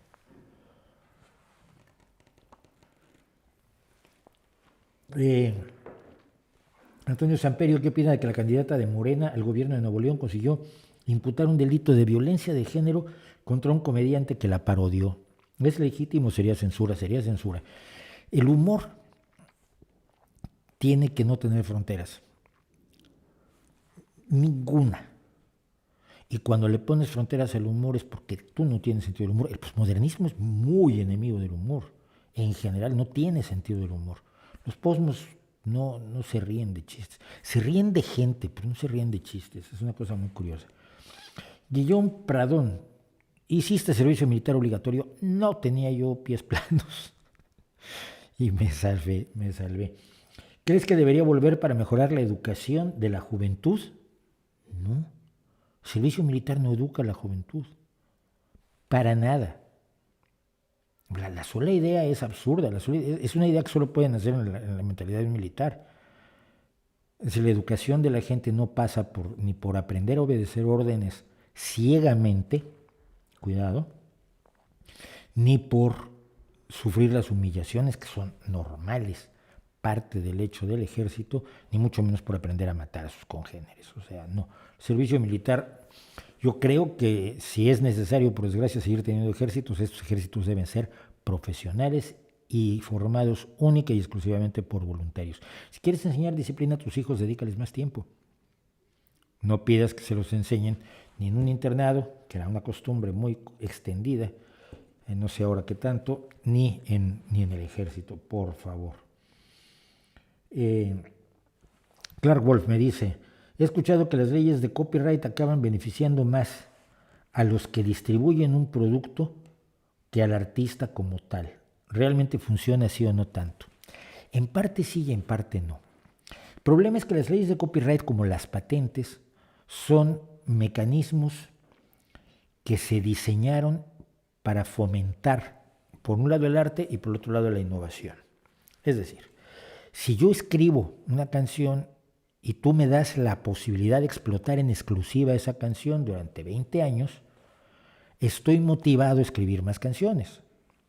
Si mis canciones pasan automáticamente al dominio público, la motivación es menor, pero sobre todo el despojo es enorme. O sea, no puedo vivir de escribir canciones. Tengo que ser obrero, tengo que ser carretonero, tengo que ser ingeniero, tengo que ser físico nuclear, tengo que ser informático para poder escribir canciones. El arte solo se acepta como algo amateur. Y ese amateurismo tiene efectos reales en el arte. El hombre y la mujer que se dedican plenamente a su actividad artística, sea la escultura, la poesía, la literatura, la actuación, la escritura de guiones, son más eficaces porque dominan una serie de técnicas que requieren tiempo y esfuerzo.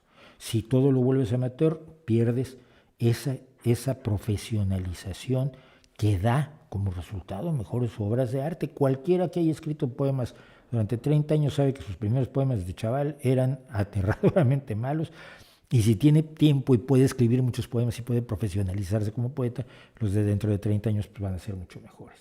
Y con las patentes pasa lo mismo. Las patentes se crean para que el inventor tenga el derecho de explotación exclusiva de sus inventos, y esto permite la profesionalización del trabajo del inventor, del ingeniero, del creador, del diseñador, del innovador, y por otro lado le da una fuente de ingresos legítima.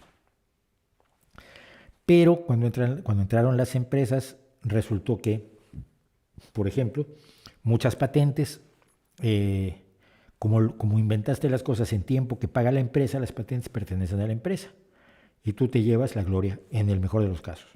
En muchísimos casos de inventos, de todo lo que está a nuestro alrededor, son ingenieros y creadores y diseñadores los que los han inventado, pero no reciben pago por derechos de autor, pago por su patente. La patente pertenece únicamente a la empresa y eso no debería ocurrir, pero nadie está por la labor, mucho que yo vea, de resolverlo.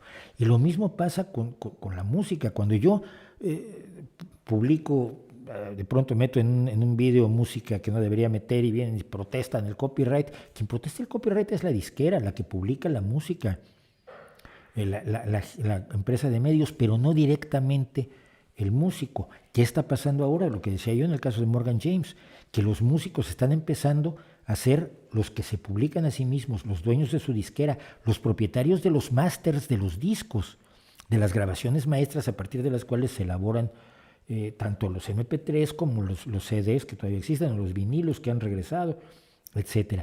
Entonces están readquiriendo el control que les habían quitado a las disqueras. Pero las disqueras tienen una ventaja, tienen dinero. Si tú quieres tener éxito y una disquera te contrata, te va a financiar la promoción, te va a financiar el estudio, te va a financiar los músicos de sesión, te va a financiar el tiempo que necesitas para escribir las canciones, te va a conseguir publicidad, te va a conseguir que te hagan reseñas en los periódicos. Todo eso a un joven artista evidentemente le interesa, pero el precio de eso es no tener el control sobre sus obras. Tienes el caso reciente de Bob Dylan, que le ha vendido toda la totalidad de sus derechos a una empresa.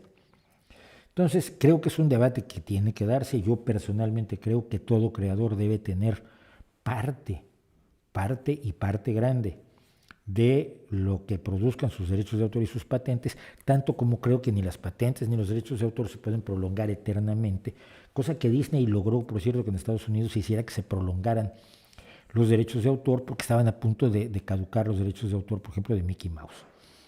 En mi experiencia, creo que a los 40 años después de mi muerte, todos los derechos de autor de mis libros pasarán a ser del dominio público, pero entre tanto, pues, si alguno de ellos volviera a ser editado y tiene mucho éxito, pues serán mis hijos los que se beneficiarán de ellos.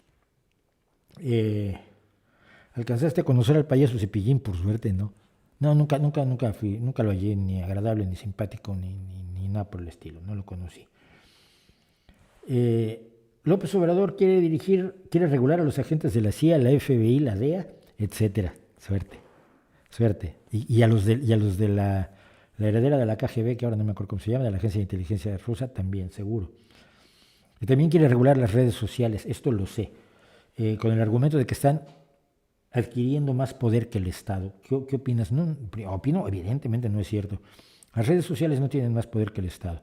Y en México el Estado está adquiriendo más poder que nunca antes. La concentración de poder que está ejerciendo López Obrador debería ser preocupante para todos y acompañada por la militarización del país, algo contra lo que él se había pronunciado enérgicamente durante sus 20 años de campaña. Así que, pues, ¿qué voy a opinar?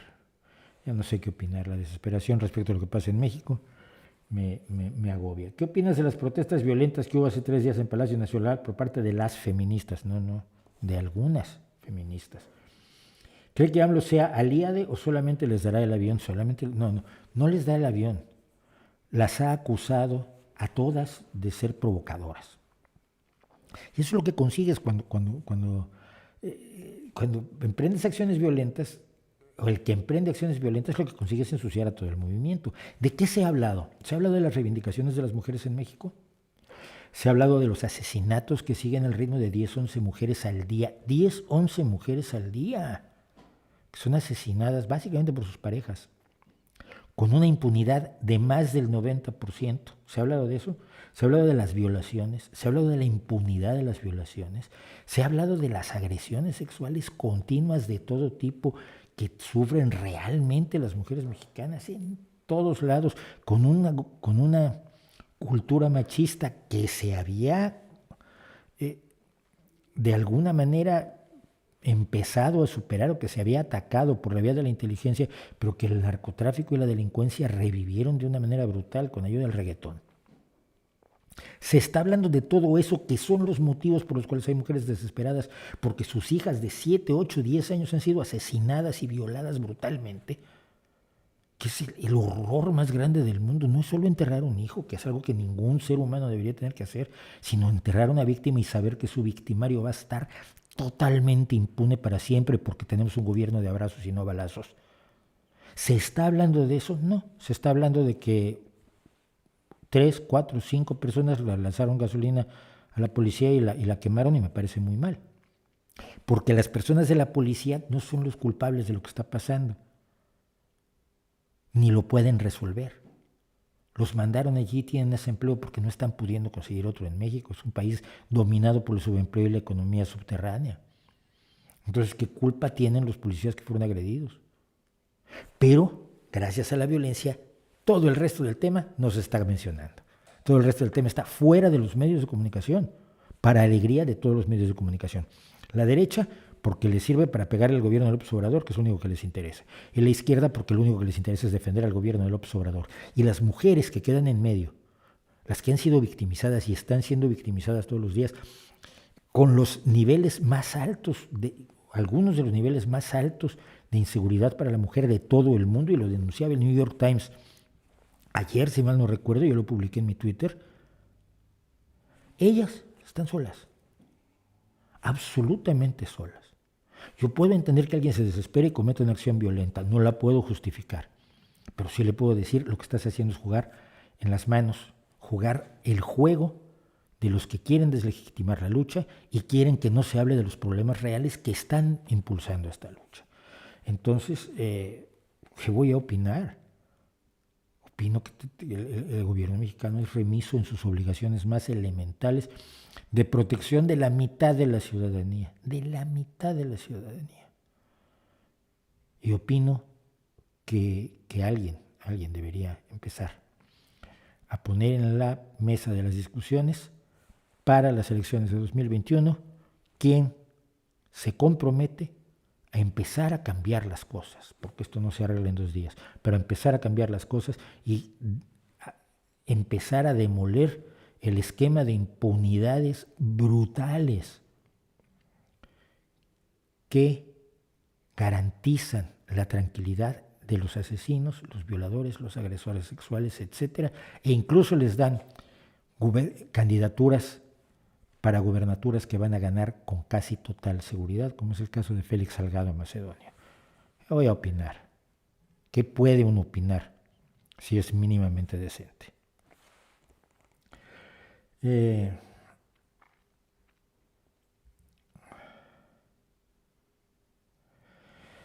Con el 8M aún cercano, ¿cuáles avances reales se han visto en el mundo occidental, entiéndase Europa y América? ¿Avances reales desde cuándo? Desde principios del siglo XX, todos. Las mujeres no votaban en ningún lado, ahora votan. Las mujeres no trabajaban, ahora trabajan. Las mujeres no tenían derechos sobre su cuerpo, ahora tienen algunos. Se ha avanzado muchísimo, pero no se ha avanzado todo lo que se debía avanzar. Es así de sencillo. Evidentemente no se puede negar los enormes avances que se han tenido respecto a una situación absolutamente aterradora, pero no se pueden justificar con esos avances el decirles: bueno, ya deberían estar ustedes contentas y ya deberían conformarse, porque nadie se conforma. Estoy saltando del chat anterior a este. ¿Recomendaría leer a Steven Pinker? Sí, urgentemente, intensamente, ampliamente, inteligentemente y críticamente. Urge leer mucho a Pinker. ¿Qué opinas de las caravanas de migrantes? ¿Deberían quedarse y luchar por intentar algún cambio en su país o se puede tolerar su desplazamiento? Las caravanas de migrantes son un producto necesario del mundo como es actualmente. Hay países que necesitan esa mano de obra y hay países donde están expulsando a esa mano de obra. No los puedes parar, los puedes regular, puedes ordenar la situación, pero no los puedes parar. Esto de no tolerar su desplazamiento, ¿qué haces? Crear una Guardia Nacional como en México para servir a Trump deteniendo a los migrantes centroamericanos. Es un poco violento, no hay forma de impedir estos flujos migratorios y por lo tanto tenemos que asumir esos flujos migratorios, regularlos y aprovecharlos para enriquecer todas las sociedades, porque los inmigrantes al final siempre enriquecen, es curioso. Y lo he dicho siempre, todos los inmigrantes que han llegado a cualquier lugar acaban enriqueciéndolo. Sí, habrá entre ellos, como en todo grupo humano, hay gente mala y algún delincuente y tal, pero la gran mayoría está buscando trabajar. Y la gran mayoría enriquece y amplía la sociedad en la que se integran, como lo hizo mi abuelo al llegar a México y como lo trato de hacer yo al regresar a España. Pero los migrantes no son la fuente de horrores que los nazis siempre presentan por el miedo al distinto. Y me refiero tanto desde a los de la Alemania de 1928 como a los de los Estados Unidos o los países o los partidos de ultraderecha de los países europeos de 2021. A propósito del Nobel, ¿en tu opinión Bob Dylan lo merecía? Sí, yo se lo hubiera dado a Leonard Cohen. Poéticamente superior Leonard Cohen, creo yo. Tiene una herencia además mucho más rica porque alcanza a tocar la herencia europea, se forma en Grecia, conoce a Lorca, tiene una visión mucho más amplia como canadiense de la que tuvo Bob Dylan, que finalmente nace en el mundo de los Estados Unidos y con la influencia de Woody Guthrie y de Elvis Presley y de Chuck Berry. Pero sí, se lo merecía, y además por la furia que tanta gente se molestó tantísimo, que a mí me dio mucho gusto al final. Yo se lo hubiera dado a Leonard Cohen, eso sí. 5 países favoritos o países a los que le gustaría visitar o volver a visitar. Me gustaría yo siempre quiero volver a Londres, me gusta mucho Londres, me gusta mucho Canadá. Quiero visitar Checoslovaquia, la República Checa y la República Eslovaca. Quiero visitar los países de Oriente. Creo que nunca he estado en el Oriente y siempre me ha llamado la atención. Bueno, y voy a tener que dejar muchas cosas fuera porque el tiempo veo que se me echa encima y hablo demasiado. Pero hay una pregunta que me hacen que sí me parece interesante, sobre todo por la ignorancia que hay respecto de algo que ocurrió hace no tanto tiempo en México. Y es que sabes de la historia de la Liga 23 de septiembre, que fue un grupo guerrillero en México, porque se dice que el periodista Julio Hernández fue acusado de pertenecer a la Liga 23 de septiembre. Pues mira, cuando la Liga 23 de septiembre se fundó, Julio Hernández tenía 17 años. Es un año mayor que yo. Y cuando se disolvió, pero después estuvo activa en realidad 5, 6, 7 años, tenía 27 cuando se disolvió y no andaba en la Liga 23 de septiembre reclutando gente. No es lógico que haya sido miembro de. La Liga 23 de septiembre fue un intento de un grupo de guerrilleros por unificar a distintos grupos guerrilleros mexicanos en un frente común, con el que cometieron diversos actos de terrorismo que no llevaron absolutamente a nada, y que se pudrió por dentro con los problemas de todas las clandestinidades. Las clandestinidades llevan a paranoias y a situaciones muy graves entre la gente que las vive, y esto ha pasado en todos lados, igual en ETA que en el IRA, que en distintas guerrillas. El Sendero Luminoso de Perú creo que fue el Sendero Luminoso de Perú fue uno de los casos más notables en cuanto a la putrefacción humana que se da dentro de la clandestinidad. Si quieres conocer la historia de la guerrilla en México, hay 2 personas a las que tienes que leer. Uno es mi amigo Fritz Glogner, que todavía vive, y vive muy joven, que es, por cierto, bastante más joven que yo. Y el otro, Carlos Montemayor, que desafortunadamente también nos dejó muy joven, pero que hizo una historia impresionante sobre la guerrilla mexicana.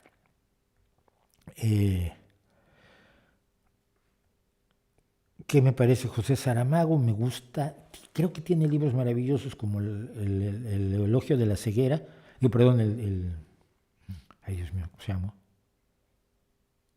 vaya, se me acaba de olvidar el discurso sobre la ceguera, me parece que era, qué horror, pero, y me gustó ese y me gustó otro, pero luego lo leí más y me empezó a parecer muy ingenuo. La barca de piedra, por ejemplo, la balsa de piedra, perdón, y algunos otros que me parecieron tanto ingenuos, pero a mí me pareció una grandísima persona.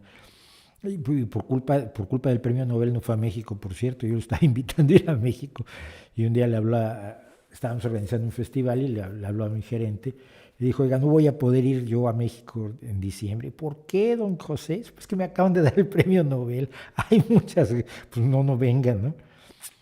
Eh, Vamos a hacer algo, porque si no se nos va el tiempo.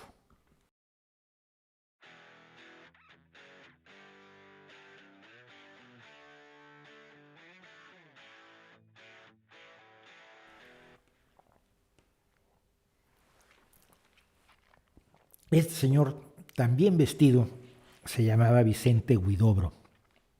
Nació en Santiago de Chile en 1893 y murió en 1948, y es uno de los poetas del modernismo y de las vanguardias que a mí me gustan muchísimo. Ya se habrán dado cuenta, si me gusta Lorca y me gusta Vallejo.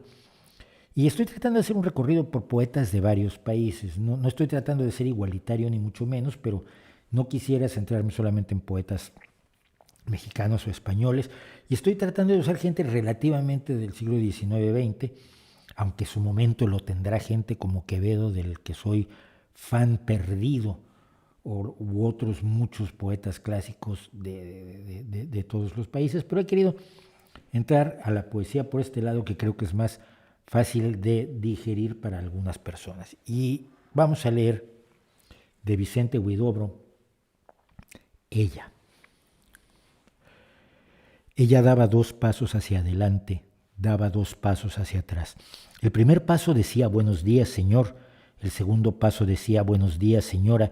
Y los otros decían, ¿cómo está la familia? Hoy es un día hermoso como una paloma en el cielo.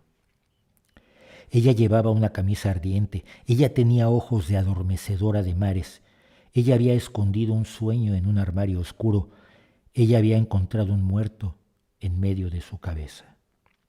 Cuando ella llegaba, dejaba una parte más hermosa muy lejos.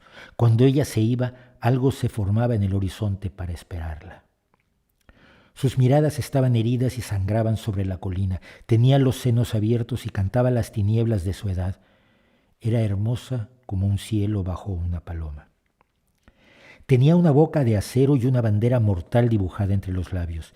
Reía como el mar que siente carbones en su vientre, como el mar cuando la luna se mira ahogarse, como el mar que ha mordido todas las playas, el mar que desborda y cae en el vacío en los tiempos de abundancia. Cuando las estrellas arrullan sobre nuestras cabezas, antes que el viento norte abra sus ojos, era hermosa en sus horizontes de huesos, con su camisa ardiente y su mirada de árbol fatigado, como el cielo a caballo sobre las palomas. Hay poemas de amor, la mayoría, o sea, la gran mayoría de los poemas que se han escrito en la historia humana son de amor, y espero que no sean cancelados todos. Pero la voz de Huidobro aquí en este poema es absolutamente nueva. El retrato que pinta de ella con estas metáforas modernistas que no son aprehensibles, que no te dicen cosas precisas como los dientes como perlas, pero que te dejan la sensación de lo que está tratando de decir el poeta, a mí me parece espectacular, me parece maravilloso, me parece un canto de amor curiosísimo y que pone a Vicente Huidobro como uno de los grandes poetas. Otro poeta del que no conozco nada de su vida, ni me interesa. Sé que era rico, bueno, muchos poetas son ricos porque no, los poetas pobres nunca llegamos a mucho porque teníamos que hacer otras cosas en vez de poesía. Pero bueno, la recomendación ahí queda. Lean mucho a Vicente Huidobro y lean poesía. Uno es mejor persona cuando lee mucha poesía. Yo estoy absolutamente convencido de ello. Los malos no leen poesía. La consideran cursi, la consideran gay, la consideran despreciable, la consideran incomprensible. Si puedes empezar a entender la poesía, de verdad, eres mejor persona de lo que muchos quieren. Y este es un tema que quería yo tratar, pero que voy a saltarme para la semana próxima porque estamos a pocos minutos de terminar y quiero recorrer el chat a ver si lo conseguimos. Jugar limpio. La gente no está jugando limpio, estamos cada día más contentos con la idea de no jugar limpio y la próxima semana vamos a hablar de este tema, de por qué yo alguna vez dije que no envidio ni la fortuna del ladrón, ni el orgasmo del violador, ni el triunfo del tramposo.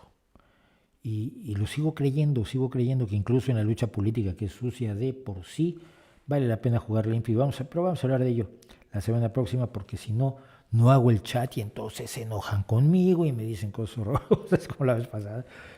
Llamó mucho la atención. Bueno, dice, mientras no se derogue la injusta y anacrónica ley contra la blasfemia, deberíamos acatar ser condenados y censurados por religiosos ofendidos en su sentimiento al estilo Pablo Hasél. Pues es una decisión personal. Si no lo quieres, si lo acatas, no te condenan. Si no lo acatas, te condenan. Tú decides si lo acatas o no lo acatas. Si quieres ser un héroe, entonces no lo acatas y dejas que te condenen. Pero no pides que te perdonen.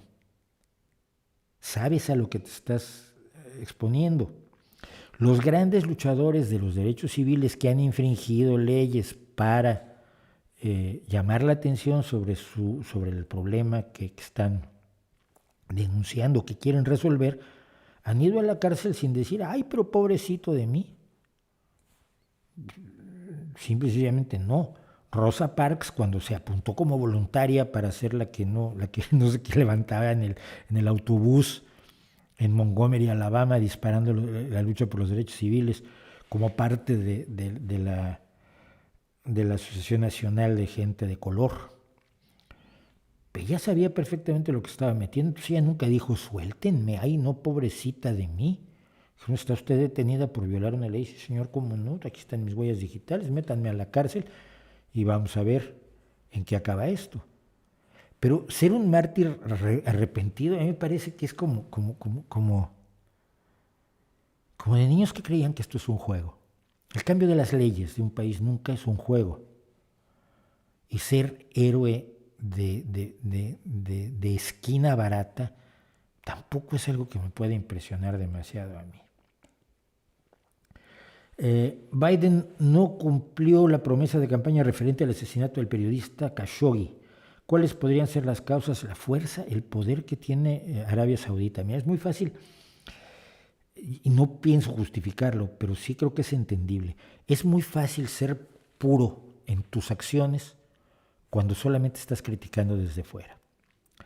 Cuando lo que te va adentro, cuando estás dentro de los espacios del poder y te das cuenta que un problema, meter a la cárcel al heredero de la sanguinaria casa Saud, te implicaría un problema internacional gravísimo donde todos los países musulmanes se te echarían encima, más todos los países árabes, los cuales no todos forzosamente son musulmanes, y se te echaría encima un montón de gente y crearías un problema mucho más grande que el problema original que estás tratando de resolver.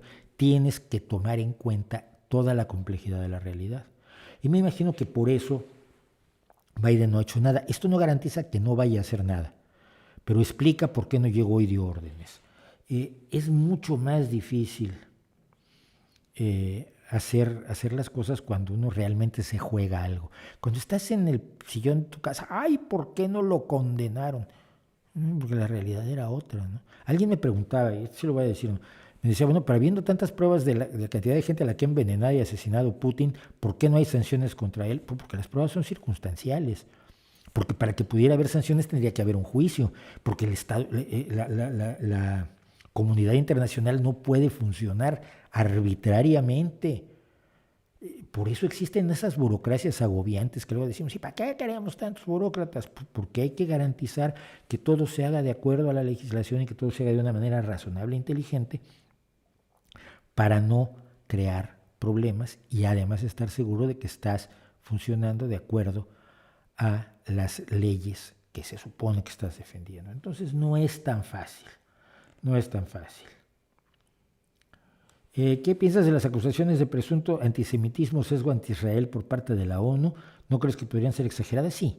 A ver, muchos defensores de Israel y muchos defensores del sionismo utilizan el truco de llamar antisemita a todo el que es crítico de Israel y a todo el que es el crítico de las políticas sionistas y de las políticas, sobre todo, movidas por el extremismo religioso israelí. Y no, no es. Esto es como el que si tú criticas a una persona que es negra por algo que hizo, que te digan que lo estás haciendo por racismo. Es una forma de eludir la argumentación racional. Obviamente, en muchos casos la gente de color puede ser atacada por racismo, pero no en todos. Entonces hay que verlos poco a poco. Había un chiste malísimo al respecto hace muchos años, que era el de un tartamudo, que llegó con un amigo y dice, oye, ¿te dieron el trabajo que pediste? El tartamudo decía, no, no me lo dieron. Sí, ¿qué quería ser? Locutor de radio. Si no te dieron el trabajo, no. ¿Por qué? Porque soy negro. Es un chiste malísimo, pero la idea es o porque soy judío, o porque soy argentino, o porque soy mexicano, soy sudaca, porque soy mujer. Se puede manejar de cualquier forma. El hecho real es que es una forma de eludir que hay motivos que pueden implicar el censurar a una persona que no tiene nada que ver ni con el sexismo, ni con el racismo, ni con el desprecio nacional, ni mucho menos. Perdón por el chiste, ahora me doy cuenta que es malísimo, me pueden ahorcar por él, pero bueno, espero que lo entiendan. 148 personas nos están viendo, que yo poniéndome en ridículo aquí. Perdón. En el ámbito científico, ¿cómo saber si los datos de cierta página o blog son confiables? ¿Podrías recomendar páginas que tengan información confiable? Las páginas científicas, las revistas científicas, si alguien dice que hizo algo y lo publica en una revista científica, tienes a los que hicieron la revisión como primer elemento. Luego tienes a quienes lo leen después y lo refutan o no lo refutan. Si no quieres pasar por todo eso, atiende a los científicos que conocen lo que está ocurriendo en sus ramas y que te pueden decir si tal información es fiable o no. No forzosamente una página. Para debunkear páginas está Snopes, por ejemplo, pero no hay una página que pueda abordar además todas las posibilidades que hay por allí. ¿Qué opinas sobre el gasto militar? ¿Es necesario un completo derroche? Desafortunadamente es necesario. Porque si tú renuncias a tu gasto militar, puede haber otro que venga y se te meta con su ejército a tu casa, a tu país, a tu región. Si la OTAN no existiera, los Balcanes ya habrían sido ocupados por Rusia. Asúmanlo. Ucrania ya habría dejado de ser otra vez un país independiente. Finlandia, por supuesto, que ha sido el sueño de todos los que han pasado por el poder en Rusia, tener a Finlandia, ya habría sido tomada. Es decir, lo que detiene muchas veces a muchas personas es la fuerza, y es mejor la fuerza que no ejerces al tener un ejército fuerte que la que tienes a veces que ejercer. ¿No crees que tienes una moral personal muy estricta? No, al contrario. Soy extremadamente laxo junto a los verdaderos dueños de la moral en este país o en este mundo, los que saben todo está mal. Lo que hay que hacer y el gobierno no hace esto porque todos son malvados. Yo trato de entender las cosas. Muchas gracias, Sacha Port, por la propina.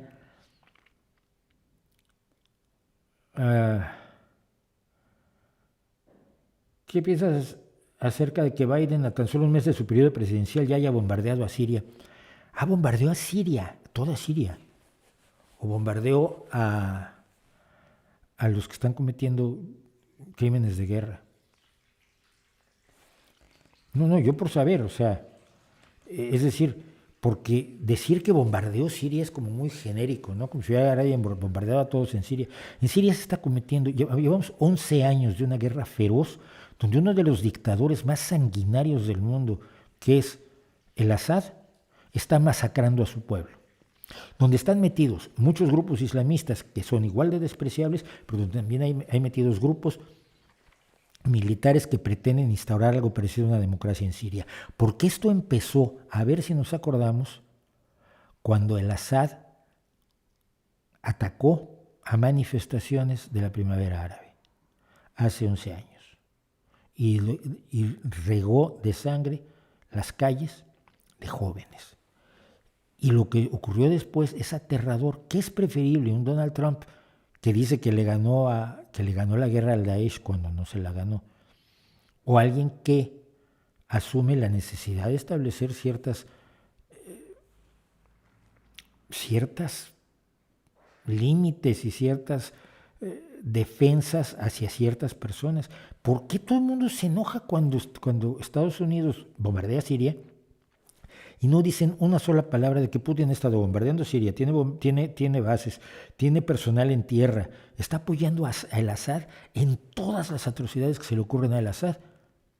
Pero lo malo es que Estados Unidos intervenga. Yo no estoy de acuerdo con las intervenciones de Estados Unidos, como no estoy de acuerdo con las intervenciones de Rusia, pero ante todo no estoy de acuerdo con un asesino que ha sido parte de una de las dinastías, porque el que tomó el poder con un golpe de Estado fue su padre, y su padre fue un sanguinario dictador, y heredó el poder de su padre. Entonces, no es que defienda yo el bombardeo de Biden, es que pretendo que se ponga en contexto, sobre todo cuando quien ha destrozado a medio Siria, quien ha impedido que algún nivel de insurgencia democrática tenga cierta relevancia en Siria, ha sido Putin con todas las fuerzas que ha soltado en apoyo de Bashir al-Assad, Hafez al-Assad era el padre.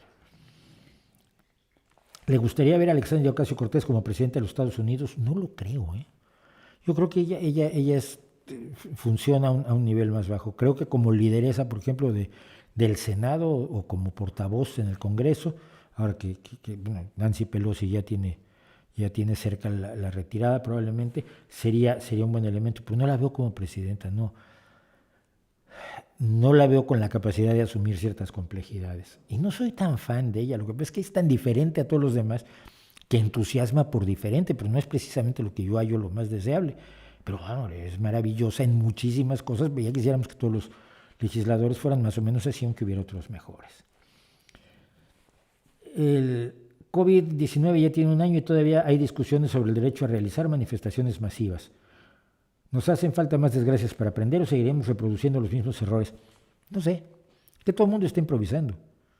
Entonces, se trata de atender a los expertos lo más que se puede, pero ni siquiera ellos están de acuerdo, porque esto se está improvisando, porque nadie sabe qué hacer, y por eso nadie lo ha hecho perfectamente bien. Tal vez los antinucleares tiraron la toalla al enterarse de que Paco Castejón aceptó datos e información de la ciencia. A mí me alucina. ¿A qué economista recomienda leer? A Paul Krugman, por ejemplo. ¿Qué piensas de Paulo Freire? Lo leí muy poco y no sé de pedagogía nuevamente, pero se lo inventó todo, entonces yo creo que hay que criticarlo. Bernie Sanders es mejor que Joe Sleepy Biden, Change My Mind. No voy a cambiar tu idea, de veras, o sea, cálmate, no pasa nada. Si te gusta mucho Bernie Sanders está muy bien, yo creo que no lo es, yo creo que es un dinosaurio de los años 70, donde era muy respetable, pero nada más. ¿Qué opina de Nayib Bukele? No tengo datos sobre Nayib Bukele.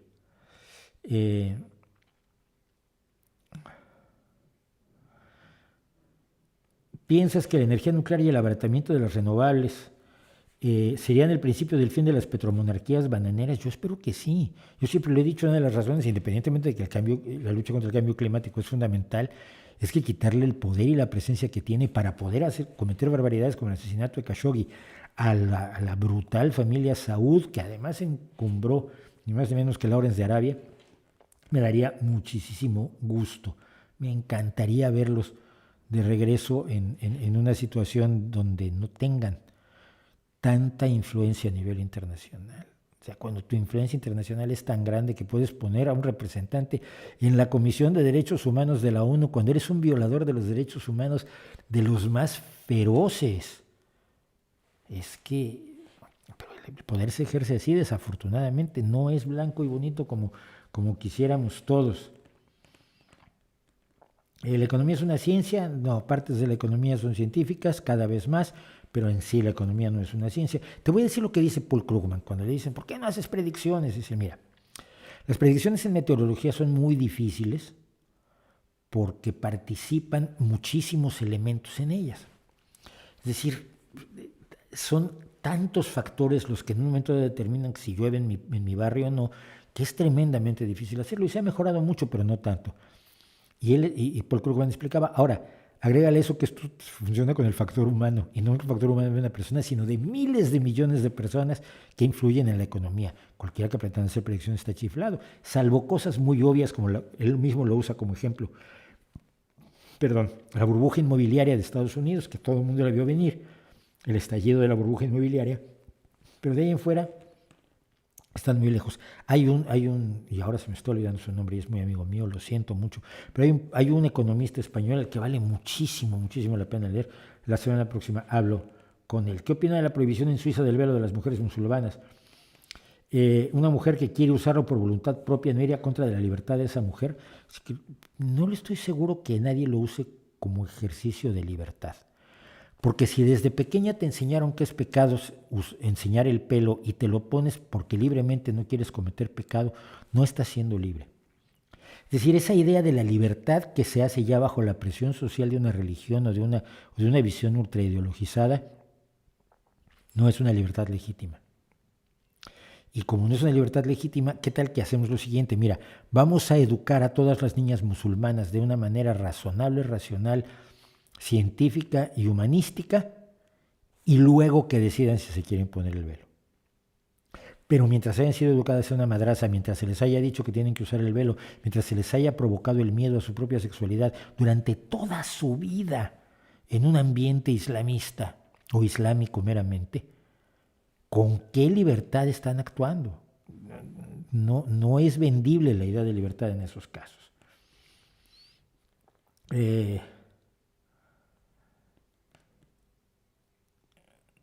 Hay cosas de las que me preguntan. Mira, lo que me salto es porque no tengo idea. ¿Es el wokismo un ejemplo de pensamiento religioso secular? Sí, igual que muchas otras cosas ideológicas que se asumen como religiones sin utilizar la razón. En este caso, porque no se utiliza la razón, porque están en contra de la utilización de la razón. Están hablando bien de Morgan James, eso revela que tienen buen gusto, puede eso. ¿Harías un vídeo desmontando el aynrandismo? Es que es tan fácil. Es tan fácil. El objetivismo ha sido demolido ya tantas veces que no sé si me deba yo dedicar a ello algún día. Además, lo único que acabo es difundiendo las ideas de la sociópata de Ayn Rand. No sé. Primero publica la parte sobre Morgan James. No conozco a Huberphonic, lo siento. Bulla sería capaz de sacrificar vidas humanas en pos de mantener las técnicas tradicionales. Lo está haciendo, pero no es consciente de hacerlo. Yo no le acusaría de hacerlo a propósito. Lo hacen porque todos los que son fanáticos son capaces de hacerlo, negando que lo hacen, por supuesto, ¿no? Y lo vamos a dejar desde aquí. Está Guillón Pradón preguntando qué opinas de Amnesty. De allí para abajo necesito todo el chat. Si Clark Wolf lo puede volver a hacer, si alguien más lo hace, pónganse de acuerdo. Me daría muchísimo gusto tener el resto del chat para tratar de comentar parte de él la semana próxima. Es que al estar haciendo el chat así, además, voy seleccionando al vuelo, de pronto quedo en silencio, no hay continuidad. Un streaming así debe tener continuidad y mucha lógica y mucha racionalidad y a veces, pues, obviamente, no puedo. Pero esto fue todavía, ya se acabó está lloviendo afuera, entonces el bajante del edificio suena aquí. Esto fue en vivo y con todo la sesión de streaming semanal de El Rey va Desnudo. Muchísimas gracias por acompañarnos, muchísimas gracias por estar con nosotros. En este momento hay 157 personas, que me parece una enorme cantidad de gente. Recomiéndenos, vean los vídeos, den me gusta si les gusta. Anótenlas, suscríbanse y activen las notificaciones. Todo eso sirve para que YouTube nos recomiende más y para que se enoje menos con nosotros, porque viven enojados. Ahora que vamos a sacar algo sobre QAnon, le he preguntado directamente a YouTube si se iban a enojar y me iban a cerrar el video por creer que estoy promoviendo a QAnon en vez de debunkearlo, y no me han querido contestar, así que en eso estamos. Muchas gracias por su compañía, muchas gracias por escucharme, muchas gracias por hacerme caso. Y muchas gracias por criticar razonablemente todo lo que digo, porque la mitad de lo que digo aquí no son datos, son opiniones. La mitad de los datos, confírmenlos, la mitad de las opiniones sirven quizás para la reflexión. Muchas gracias, buenas noches, hasta el jueves.